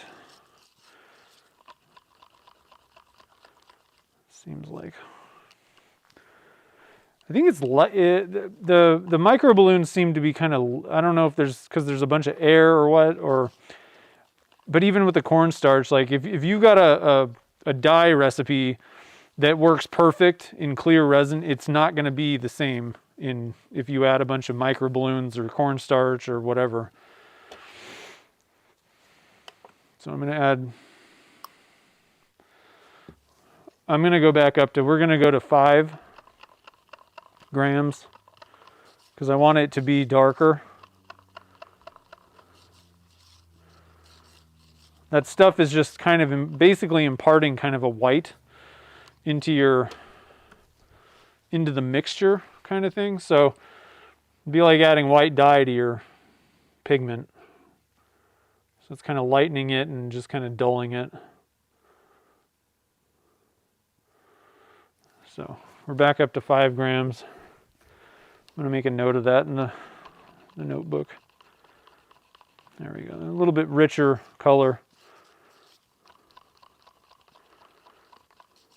Still probably a little bit off from if this was just clear resin, but definitely back in the game now. Okay, so I'm going to strike that out. We're going to go with 5 grams. Regular stick, 100 grams. Okay, so, sorry guys, I haven't really been paying attention. What is the, these are just like those absorbent pad things. Under my resin, like the big carboy things, it just drips after I, fill something up. And so I bought these just to absorb stuff, also for 3D printing sometimes, like anytime there's like a big spill of whatever. These are just like those like puppy pad things, I think. I didn't buy it at a pet store. It's just meant to absorb spills. So I just bought a big carton of them and I just put this down. I don't know. Kind of helpful. So we're going to go for 100 degrees, I think was right. Yeah. I think we'll wait. I didn't see this isn't behaving. I don't feel like we got a lot more working time out of this stuff necessarily. I don't know. The corn flour, the cornstarch and the other one, the talc, seemed like it kept it open longer. Just like I don't think I ever hit 100 degrees.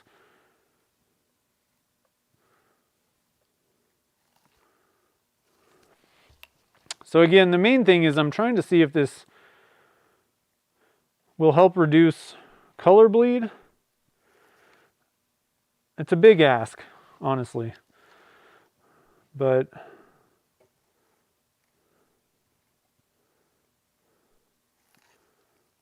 so far on the top, I'm not seeing a lot of green. That is somewhat interesting. I'm also pouring pretty big pours per pass. You know, that can kind of, if you're testing this, if I'm like, oh, talc versus microballoons versus, you know, whatever. The pouring method and everything can also somewhat affect those results. I think I poured maybe a little bit smaller pours per pass last time. I don't know. It could kind of have an effect on the results of these experiments. And there's a little green there. I don't know. It'll be a lot more evident once we do the stir stick.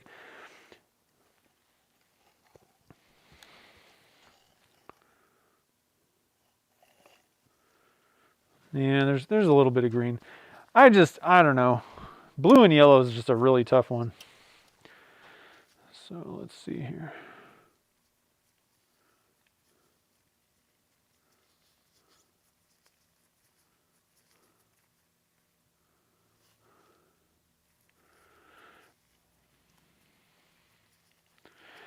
But there's a couple things that we're going to be doing with this. You know, I want to turn some back. I'm probably not going to make a pen or anything out of these.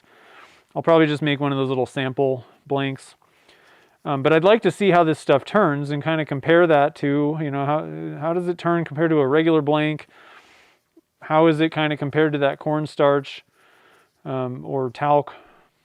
I would say the talc and the cornstarch are fairly similar. Although the talc seemed like it kind of made them a little bit softer, possibly. I don't know.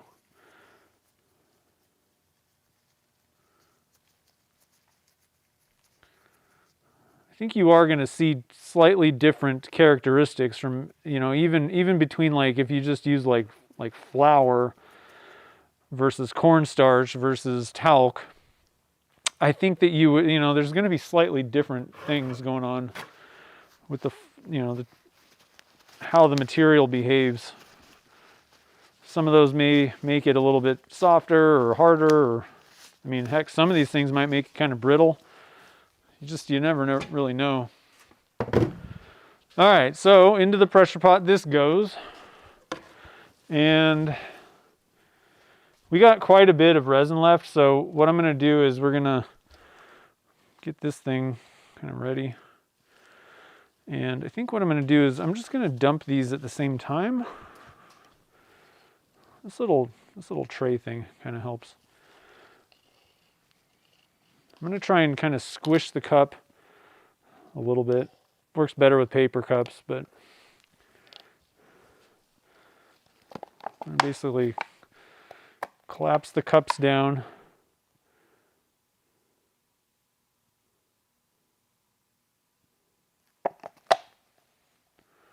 There we go.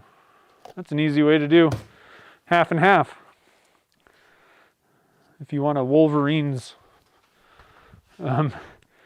thing. Oh shoot, I can't really put that in sideways. Ugh, I don't want to waste the pressure pot on that. That's the worst. Okay, so give me my cups back. Doing some dumpster diving, guys. Doing some dumpster diving. It's a messy situation.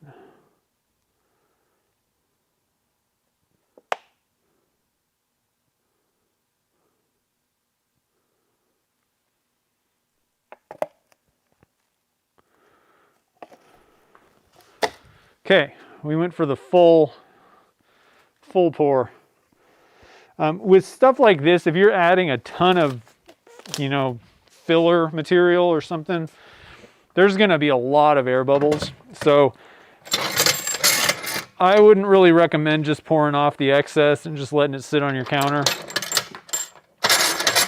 It's bad enough with Alumilite clear, you know, clear, slow, whatever. You're going to have a lot of air bubbles in just Alumilite clear slow. But if you've put in a bunch of filler material like that, there's going to be a lot of air bubbles in it.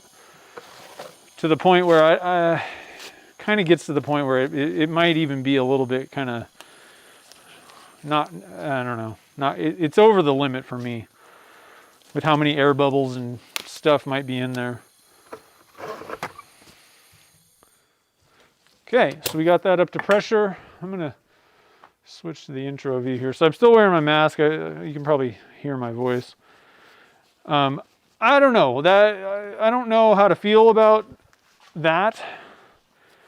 It didn't seem to be significantly different than the other two tests we did with, you know, with the baby powder, and what was the other one we did?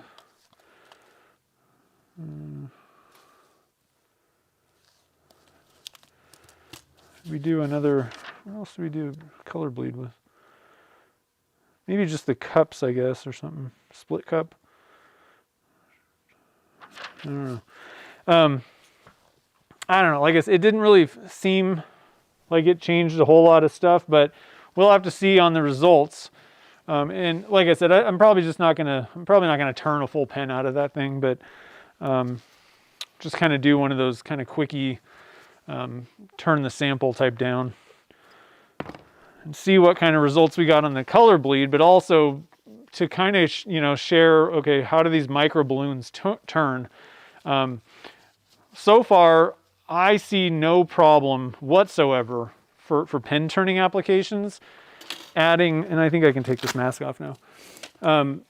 I see no problem adding cornstarch or talc. It does alter the material slightly, but you know, whether you're just turning it turned fine. It turned like beautifully. It drilled really well. I would actually kind of say that it reminded me of turning, maybe not as soft, but like somewhere between the Alumilite white. So if you buy my team color blanks, those are pretty soft. They turn like butter, like it just melts off there basically in drilling. Those are pretty soft. And then Alumilite clears up here, which are not hard, but it's a harder material. It was somewhere in the middle of that. So those were pretty nice. And so the thing is though, it tapped fine. You could drill it, tap it, cut it, all that stuff worked fine. It's just a little bit softer. Now the polishing is going to be where, you know, when you have a softer material, it may be just a little bit more work to get it nice and glossy. But, you know, you can do the matte finish if you want. These micro balloons though might be, I don't know what material it is. Again, I'm thinking if they say they're quote unquote glass spheres, I'm seriously doubting that it's like literally glass. I think it's maybe more like fiberglass or something like that. So I don't know though. I really don't. So those might be terrible to turn, or you know, be brittle or something like that. I don't know. Oh, I forgot to clean up those things. So let's see here. The last thing we're gonna do is the Choya knife scales. Real quick, I need to clean 2 more stir sticks up. One other kind of little note though, I really feel like the microballoons didn't seem to inhibit the temperature thing, which I'm going to call like the working time. Didn't seem to affect that as much. But we also didn't put as, I don't know that we put as much. It seemed about as thick when I poured it, but compared to the cornstarch and the talc, it seemed about the same like thickness, kind of. Maybe a little less thick than those ones. And we did put a significantly less actual like weight of the material in, but I don't know. Interesting stuff. All right, so we got some knife scales to make. We're gonna do Choya. I'm trying to think in like in our kitchen. So Gretchen likes teal. I think we need to put some Conch Aqua. It's kind of teal. Let me look at her website.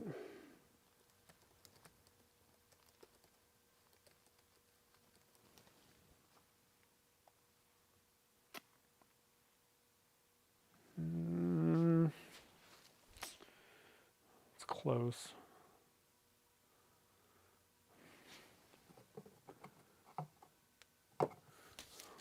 I think we'll go with, that's a little bit too green, turquoise. That's a little bit too dark.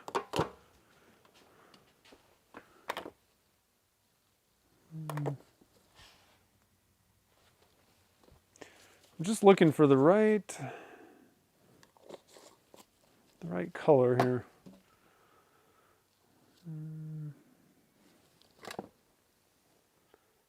I'm looking at her website. Mint green is really close, but I don't know. Actually, Okinawa blue is pretty good.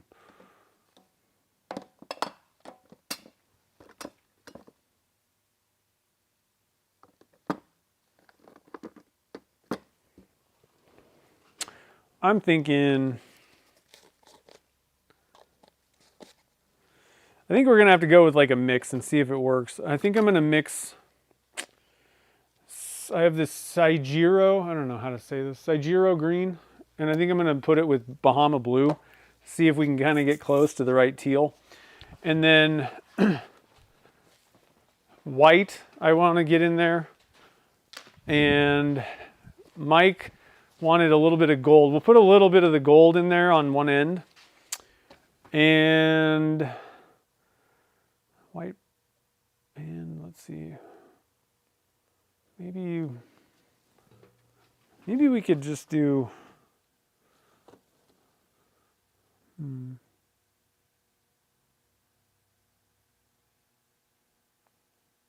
looking at my colors here. You know what might be kind of cool is putting like an interference or one of the, oh, you know what would be kind of cool? Let's try the, let's see, where's that stuff? That's not the right one. Nope, that's not either. Huh, where's my, I'm missing, oh, there it is. We're gonna go with my, that kind of greenish color shift also. I think that'll work pretty good. Okay. So, let's see. And again, this is kind of a special project. I think at this point the cat's out of the bag if she's watching, but I'm making a knife, a kitchen knife for my wife. So, as much as I'd like to just leave it open to the chat, in this case, I think I'll take a little bit of liberty here and make sure we get exactly what we want. So let's see here. I need 400 grams. I think we'll fill up that mold. I don't need to fill this mold. We're going to do Choya. All right. So we got some Choya cactus. I've been baking this overnight, so it's nice and dry. And then I got just, this is more like a larger kind of handle. I don't have like a knife scale specific mold. But typically your knife scale molds, depending on what you're making, I think most of the, if you're making knife scales technically, and that's, you're going to market them, I think most of them come about 2 inches by like 5. And Chad knows more about that stuff for sure than I do, but I think that's about what you're kind of looking at. So this mold is about 2 by 6, I think. That's fine, and it's deeper. Technically, you only need maybe, I don't know, I think the scales themselves are typically only like a 1/4 inch, maybe a 1/2 inch thick when you buy them. So, you really don't need to necessarily go much deeper than like 1 inch. And I could have just, another thing that I could do technically is I could just make a brick like this and have more, either way, it would have worked fine. But I got that thing ready and it's warm, so we're just gonna go with that. It's like I said, about a 2 by 6. I'll have a little bit longer than I probably really need. But it's definitely, it's a 2-inch wide. So I've got definitely plenty there. So let's switch over to the casting view. And like I said, what I'm going to do is I'm going to mix these two to try and get somewhere in the middle of the two shades of this. And if it's not perfect, whatever. It's not that big of a deal. Let's see here. I think I'm going to use my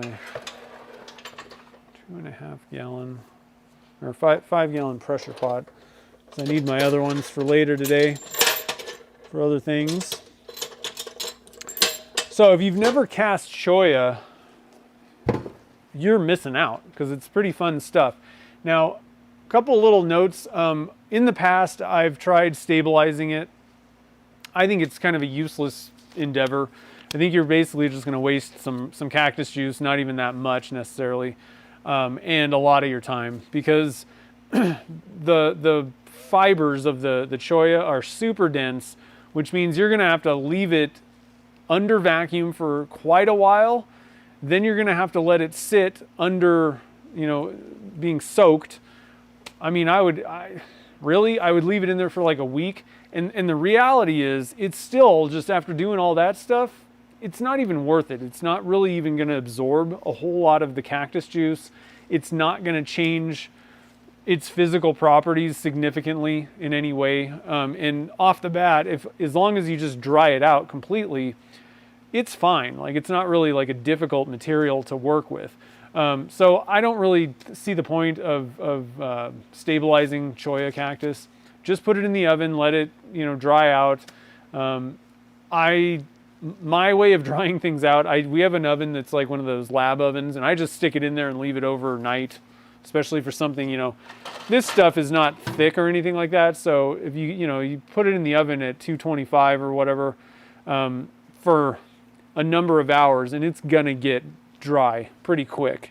Even if you just picked it, it's not gonna take that long. But that way I can just stick it in there. I don't have to worry about it, and it's ready the next day. Let's see here. Yeah, it doesn't dye very well. I've tried that also, and I honestly don't think it's worth anybody's time to mess with it. It's kind of like the mini pine cones. They're just going to be a pain to clean off, and it's not doing anything. Like, it's not helping you really. It's not providing any benefit. It's just going to take a lot of time and not really do much. So yeah, definitely don't recommend. I still got resin all over my fingers. I don't want to get it all over my book too. Okay, so number 3, switch to the overhead view here. Filled that mold and cut it on the bandsaw. Yeah, so I would get, that's what I'm just making it deeper, and I'm just gonna resaw that thing down into probably 2 sets of scales, and down the road. So I got like a kind of a chef knife, like a bigger one, and my plan is probably do another one someday, like a smaller, whatever, I don't know what other, smaller knife for the kitchen kind of thing. So I'll have those scales to use if I want. Who knows? I may just totally change the whole thing up down the road. So knife, scale, and my 2x6 HDPE mold, and we're using slow set clear.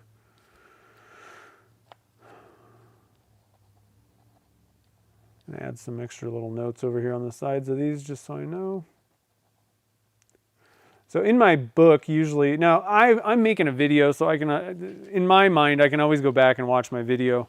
But when I'm writing notes, and a lot of people, back in the day on my old website, I used to have like a PDF file thing that, and really it wasn't meant to necessarily print out and use.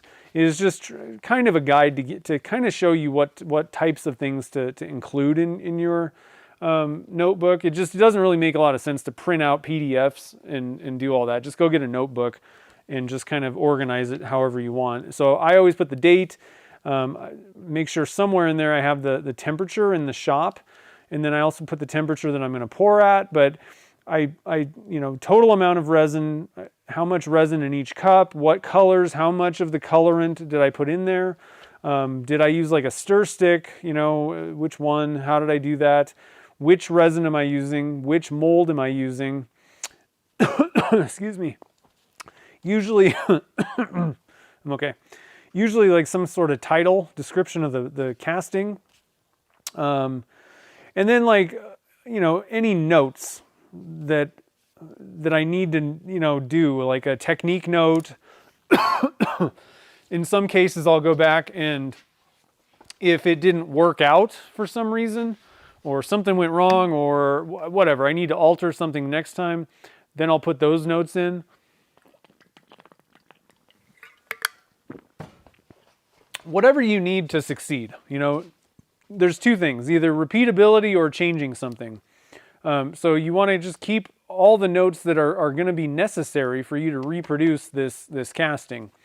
And it could be anything, but I think the bare minimum, you know, most of those things, how much resin, which mold, how much of each thing, you know, whether resin or colors, sticks and temperatures, all that stuff is necessary. I think the date's not a bad way to go either. That way you can kind of figure out where you were if you need to go back and find it, but that should work. So we're going to mix up a total of about 400 grams of resin. We're going to do, let's see, 3 colors.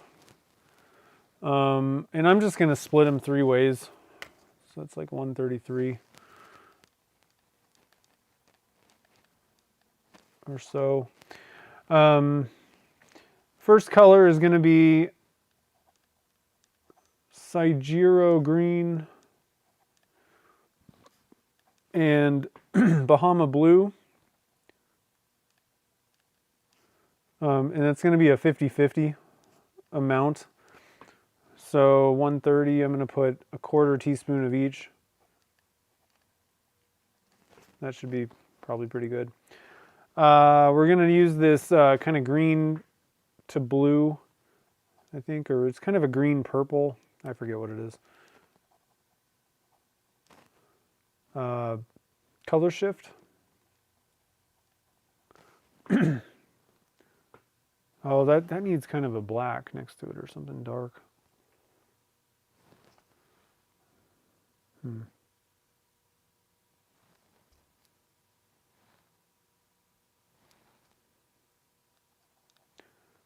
going to do white. Let's see, 130.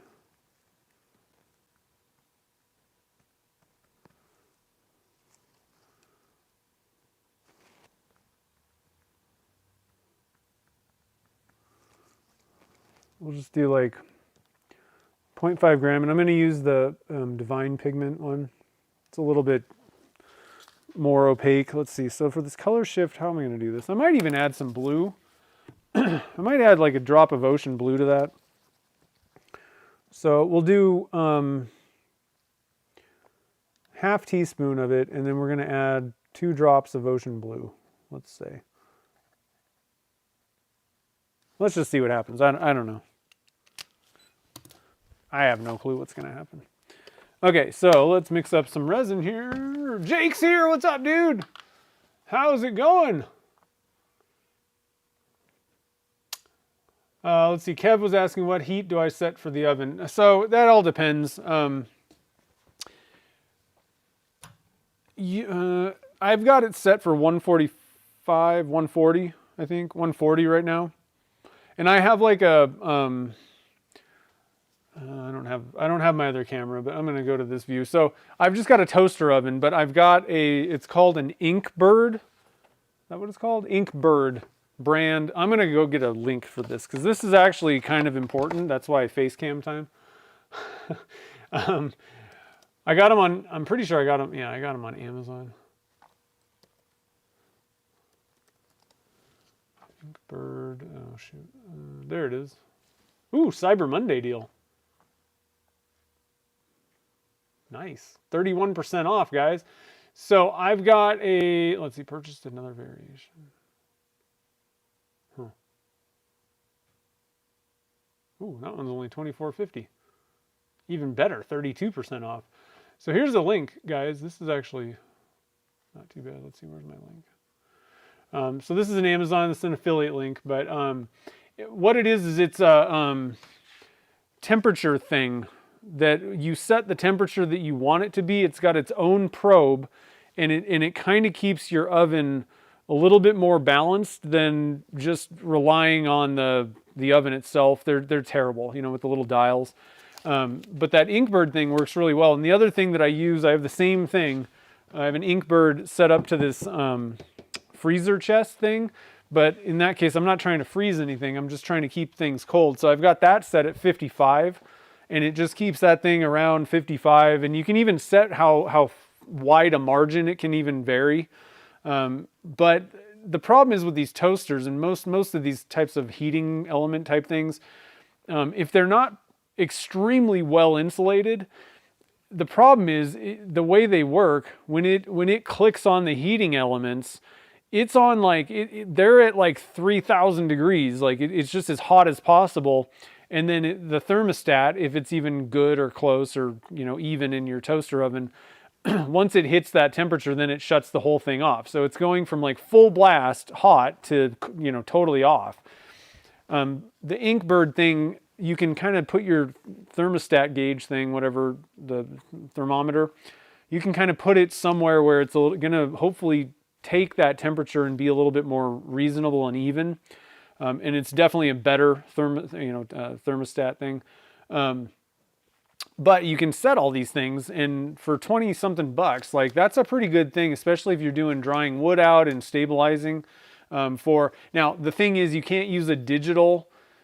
I don't think it's going to work with a digital oven, or a lot of people use the smokers for like, you know, doing your stabilizing stuff. If it's a digital thing, it's not going to work. It'll basically just shut the whole thing off.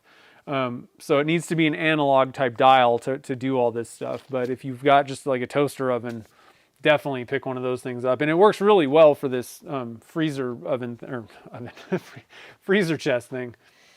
So did I put the link? Did I put the link in there? Did I put the link? Oh my God, it froze and broke again. What is going on with the internet today, guys? I think I put a link. Okay, so here's the link. Inkbird. It's a good thing. Works pretty good. And I've had those for like, man, many years, like 5 years probably, and they work fine. I don't even touch them. So let's see here. I don't do anything in Celsius. So definitely Fahrenheit. I don't even know what that would be in Celsius. Let's see here. Okay, just wanted to make sure. Okay, so let's get going here. We're going to go back to the overhead view. So yeah, 140 Fahrenheit. 200 grams par day. Oh, and the gold, a little bit of gold flake.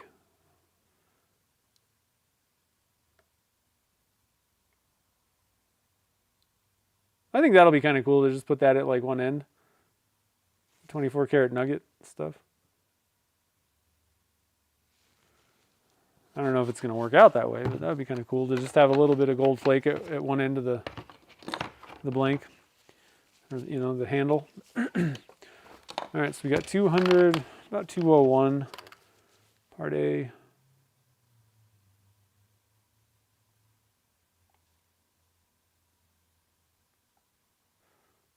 Come on, get there.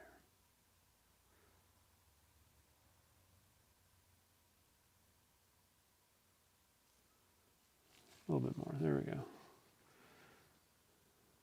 Come on. There we go.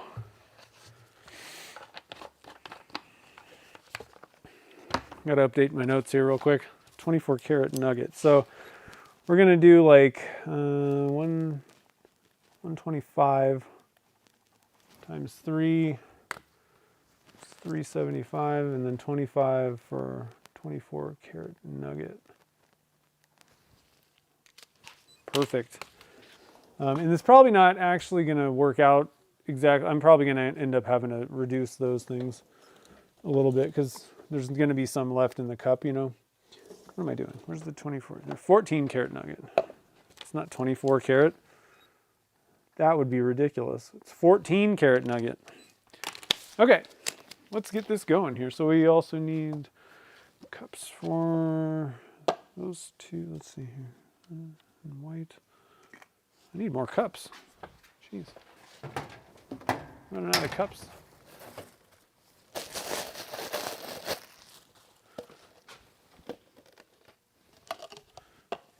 Okay. Might even throw a little bit of pearl in with that white. And a little cup for the 14 karat nugget. Okay, so I'm going to go grab another one of them little pad things. Maybe. Where did they go? Okay, well, we're just going to reuse this one. It wasn't that bad. And I'm going to add, let's see, we were also going to, oh yeah, so I'm adding the ocean blue to that one thing. Got our mold. Okay. Real quick, what I'm going to do here, and I put mold release, sprayed mold release in this thing. And I just grabbed the inside of the mold, and I got to switch gloves. I just stuck my fingers all in the in the mold release. And I don't want to touch the Choya cactus right after doing that. I don't have a problem with it being a little bit, you know, on the sides or whatever, but there we go. So I'm just going to get these guys in the molds now, and then just put this in the oven. Put that over there. Okay, so let's stir up some stuff here. Get this ready to rock. Let's see, what's going on in the 100% solid gold.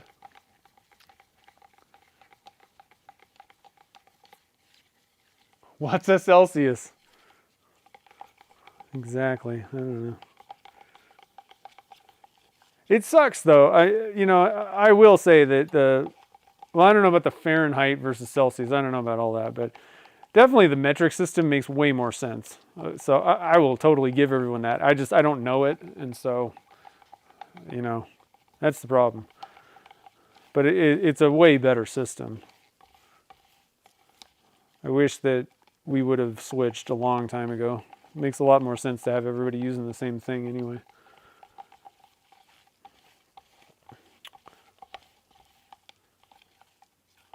Okay, so let's get a little bit of resin. Probably gonna have to drop this actually down to like about 120 grams in each one of these cups to make everything work out right.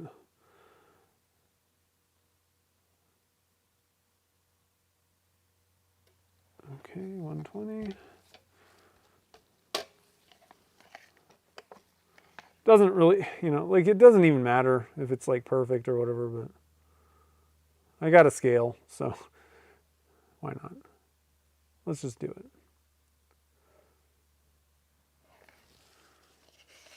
Get it pretty close. 120, 120, 120.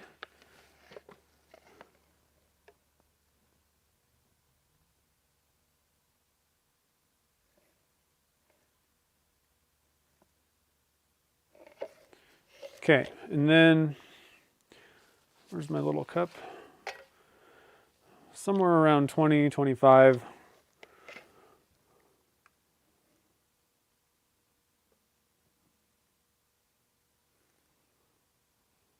That'll do. Okay, so we got everything. I dribbled on my scale somewhere. So we're going to do a 1/4 teaspoon. Let's see here. Quarter teaspoon of each one of these guys. The Bahama Blue, one of my favorites. They need to make the giant bucket one. Why haven't they come out with that yet? All they sell is the whatever, however much, the 1 ounce. They need the, what are these big ones? The 3.9 ounce in the Bahama Blue. When are they going to come out with that? You tell Fred. Get on it, buddy. And a 1/4 teaspoon of Saigiro green. I don't know. I'm just trying to get closer to the right shade of teal here. And then I'm also gonna, no, I'm not gonna add anything else to that. I think I'll use new sticks. Let's see here, 30 seconds, 64. It works great for me. Yeah. I mean, it works. I don't know.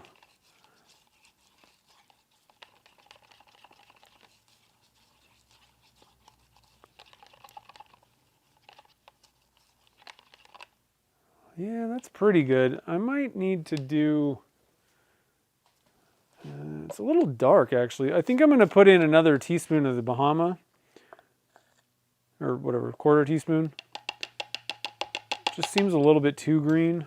The Saigiro is a little bit more powerful, it seems like. I don't know. The Saigiro's, oh, actually, yeah, that's getting... I don't know. I don't think that's the right color. It's a little bit harder for me. I'm much better at mixing dyes. Sometimes, you know, the like strength of some of the micas make it a little bit more difficult for me, at least, to reel in. That's pretty good. Okay. And then we're going to do a 1/4 teaspoon, 1/2 teaspoon of this. This is like a purple to green. Do like a 1/2 teaspoon of that, and then I'm going to put in like a drop or two of this ocean blue and just kind of see what happens. So let's just mix it up in the cup and see what it looks like. The problem is, you know, the color shifts and interference powders really need something a little bit darker to kind of pop them. And so this kind of has like a violet color to it, but also a green in there. As it is, I mean, this is not awesome. It's not my favorite thing. Purple will definitely pop this, but I don't really think I want the purple in this to really stand out. Let's see what blue does. Worst case scenario, I can dump a bunch of purple in there, but I'm just going to add a little bit of this blue. Just see what happens. Let's see what happens. Ooh, there we go. And it's got a little bit of violet in there popping out too. But I like this teal. So a little bit different teal compared to this one. Similar though, very similar. But it'll pop a little bit weird, you know. And then we're going to put some white in here. Let's see, we're going to do 0.5 grams. 0.4. Nope, there we go, 0.5.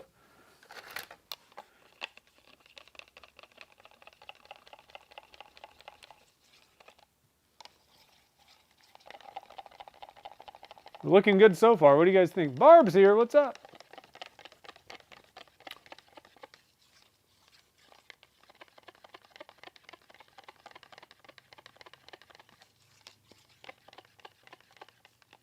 That's at 120.1 grams. I know. Getting a little out, you know, a little bit crazy. Now, there's not going to be any pen tubes in these. So, like, how transparent or not these things are is not that big of a deal, and it's very easy just to paint like the bottoms of your scales. You know, so like, and a lot of people even put like those little backing things on. So not exactly the same issues that you would face with pen blanks. I think I'm going to leave that without any. I think I want to add I'm going to add a little bit more of this blue. I'm going to, my directions say 2 drops, so we're just going to do that. I want to see if I can, it's very similar, these two colors. And I want to see if I can darken this. Yeah, that'll, a little bit more on the kind of bluish side, sort of. I don't know. Okay, get that out of the way. 14 karat nugget.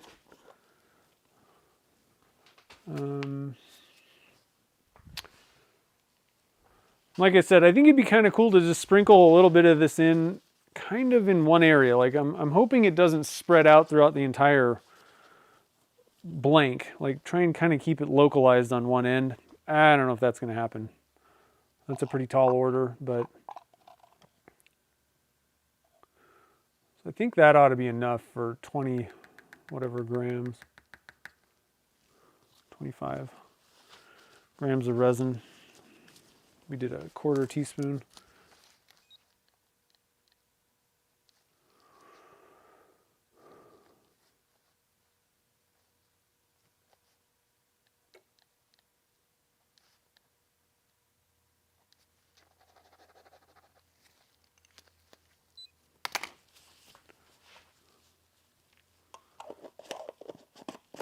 Close that up. Get it out of the way. Get this one out of the way.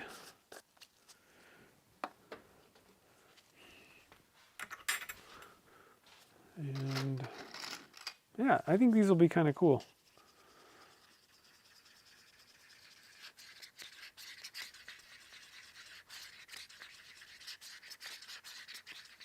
Yeah, that's a good, definitely a good amount. 1/4 teaspoon for 25. That's very dense in there, pretty good. And then this is, like I said, you could add a little bit of pearl. I kind of want to just keep it not pearly, whatever the opposite of pearly is. Not pearly. Yeah, I know. I know a few measurements in the metric system. Like 19 millimeters is pretty close to 3/4 inch. I know a few things that I kind of had to learn because I bought some Festool equipment, like everything. Although the way that I kind of solved some of it, I have a ruler that's like a combination square that's got both metric and imperial, and then the other thing was FastCap had a tape measure that had inches on one side and metric, on the other. That was very helpful for all the Festool stuff. If I really set my mind to it, I'm sure I could learn it, but it's just not second nature right now, and I'm kind of lazy. So, all right, so let's see, what temperature are we at? We're gonna probably pour this at like, I don't know, 105. We're at 94 right now. I don't care if this stuff kind of bleeds a little bit, but I am kind of trying to want to keep this stuff on one side. So I'll probably kind of pour this like first on the one end and then pour everything else on the other end to kind of keep it from like sloshing back and forth in the mold.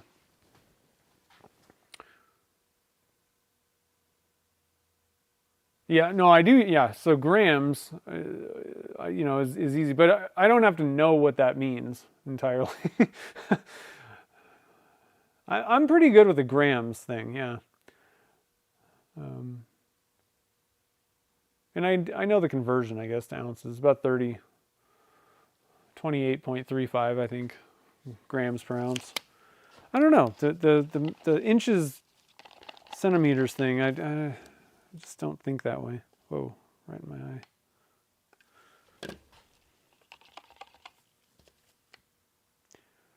So what about 98.5? Honestly, I think I can pour. That's plenty. 100 degrees. So I'm going to do a little bit of this. I'll probably pour a little bit more, but for now we're just going to kind of do a little bit of back and forth.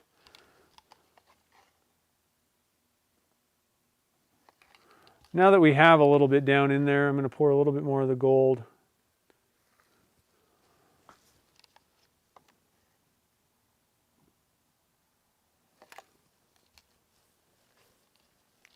Ooh, I think this is going to be pretty cool.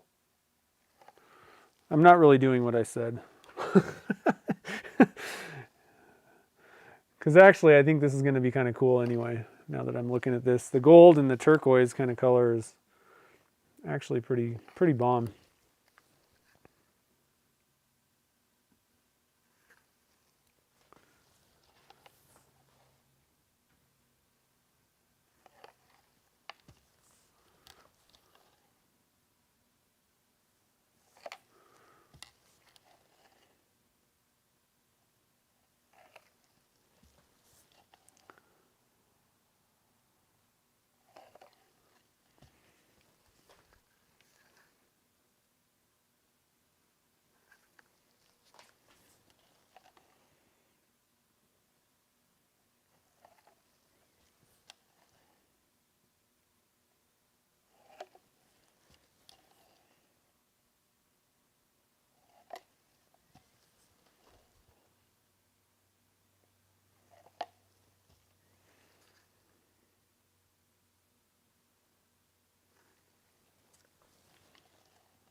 All right, we almost got it full here.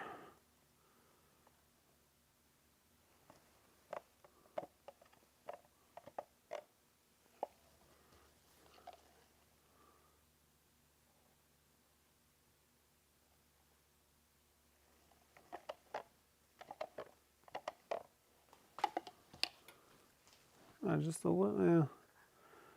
I don't know if this is gonna even show up in the, once you cut everything off, it's probably that last little bit of gold is probably not gonna be in there, but.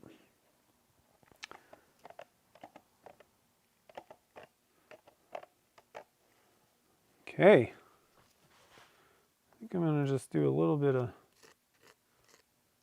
again, I'm most likely cutting the top off of this, so that doesn't matter that much, but it's cool.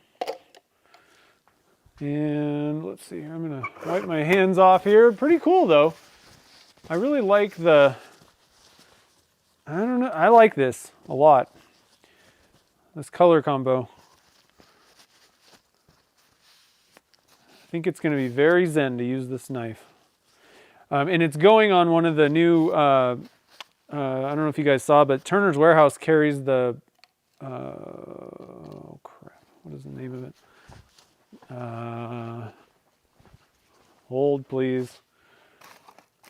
Do I have the name of it? Yeah, Damascus. They got the Damascus kitchen knives. So, like if you want the coolest knife ever, that's it right there. Damascus steel. Love that stuff. That's pretty new. They've had it for like a couple months, I think, now, but pretty awesome. Okay, so let's get this in the pressure pot.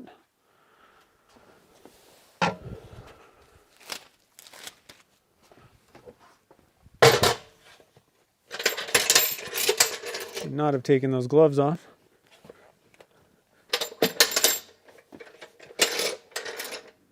Forgot.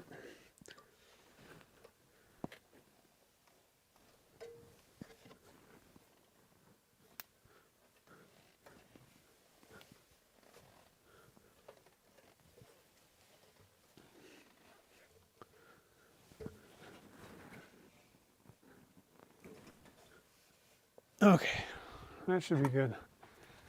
And fill her up. All right. So, does anybody have any questions? Again, the charity auctions are going. Remind me, is Amy still here? I always forget. What is the final day of the auctions? I want to say Monday night, maybe. I'm not sure when the auctions end. We need to know that because you got to get your auction bids. You know, that's when like everything goes. But in the meantime, make sure to bid up all the ornaments. We want to make sure to get as much money as possible. One thing if you guys aren't subscribed to the newsletter, one tip Amy had, and this has happened to me in the past, if there's an ornament that you feel, like let's say that the current bid is like $10 and it only gets to 15, but you really think it's worth 20 bucks. What you need to do is find someone that you trust, but find somebody, or that I guess I should say they trust you, who will bid with you, and then you put in the last bid. Like put your bid amount to 20, and have somebody else put their bid amount to like $19.50 or something like that. That way you can get it up to what you think that thing is worth, just in case. So like I said, if you want to just kind of, if you see something really cool and you want to upbid it, try and get someone else that will help. Because the problem is you can put in your max bid at like 20, but if nobody bids against you up to like 12 or 15 or whatever, it's only going to allow you, like eBay won't let you pay them $20 kind of thing, or bid $20. It'll just be the next increment. So just a little kind of a fun tip if you wanted to do that. And like I said, that actually has happened to me in the past. I'm like, oh, this is like a $20 thing, and just nobody else felt that way for some reason. So those are up there. Let's see. I'm going to put the link to my ornaments if you want to bid on mine specifically. That's like I searched for it under their thing. So both of those will pop up if you want to bid on either one of those. But like I said, go and check them all out because there are some amazing ornaments this year. Again, every year they get better and better and better, and it's really cool. So I'm going to be all over those things. Probably I'm going to really be getting in there tomorrow, seeing what's going on. It's for the children. Let's see. Tuesday is the last day of the auction. Okay, good. Let's see here.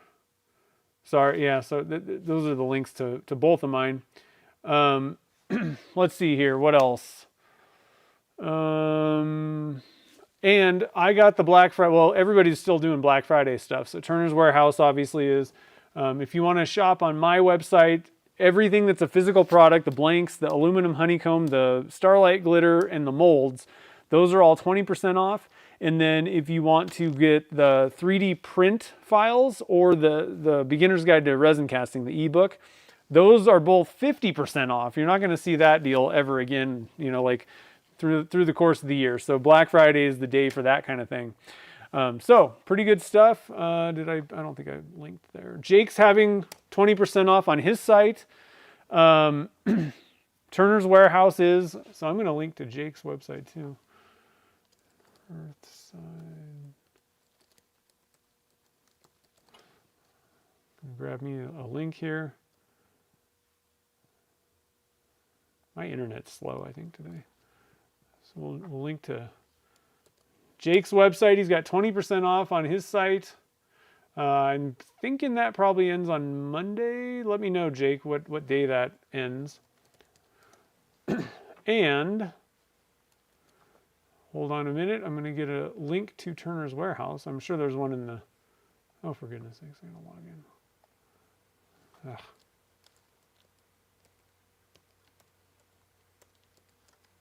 Hold on. Almost there. Oh, verified. Really.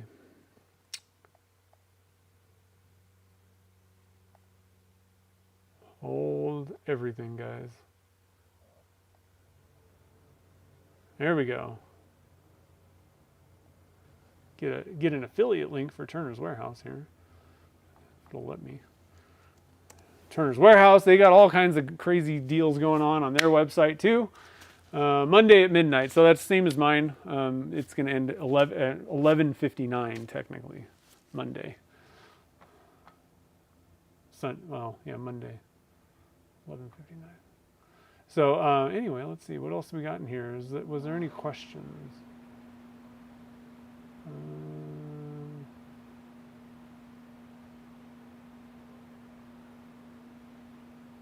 don't think so. I don't see any questions here.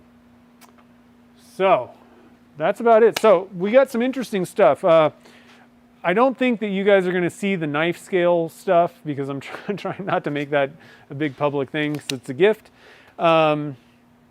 Hopefully Gretchen's not watching right now. I don't think she is. And then we have the blue and yellow using the microballoons. I'm probably just going to turn one of those things on my own. We'll have to see how this goes. I'm not sure what we're going to do next week. Maybe I'll try and turn those, one of those things on the stream next week. I don't know. Don't have a lot of confidence that that's going to be a good thing for the color bleed issue, but I am curious to see how the material turns. We'll see. And then what do we have in here? We had or actually, I guess the first one was the Lighthouse blanks. Those are going to be cool. I kind of screwed up though, so we'll have to see how those things turn out. I can probably do the Lighthouse pen. I didn't think about that. I could turn one of those. I don't think that would be as big of a problem. So anyway, guys, pretty cool. Thanks for joining the fun. Again, happy Thanksgiving to everybody. I hope everybody had a good Thanksgiving, good holidays, and hopefully the fun is still going, through the weekend. And then, like I said, sale time, lots of stuff. I got to get on there, and I know there's a few things that I need from Turner's Warehouse, and Black Friday always comes up, and I'm like, I don't really need anything right now. And then, like, literally 2 weeks from now, that's when I need everything. So who knows? Anyway, guys, I hope you have a great rest of the evening. We'll be back in action next weekend, Saturday at noon, and we'll do some more either turning or casting. I'm not sure. We'll have to kind of see. I do have there's a lot of other things. One thing that I do want to try out, actually, I was showing you guys. I got porcelain powder and marble powder that I think would be that will pretty much. I would say that those two are the last things, and we can kind of just put the lid on fillers. But I do want to kind of see how those things turn out. So we'll have to kind of see. So anyway, guys, like I said, have a great rest of the evening. Eat some more leftovers if you got any, and don't eat too much pie, but just enough. And I'll see you guys all on next week's stream.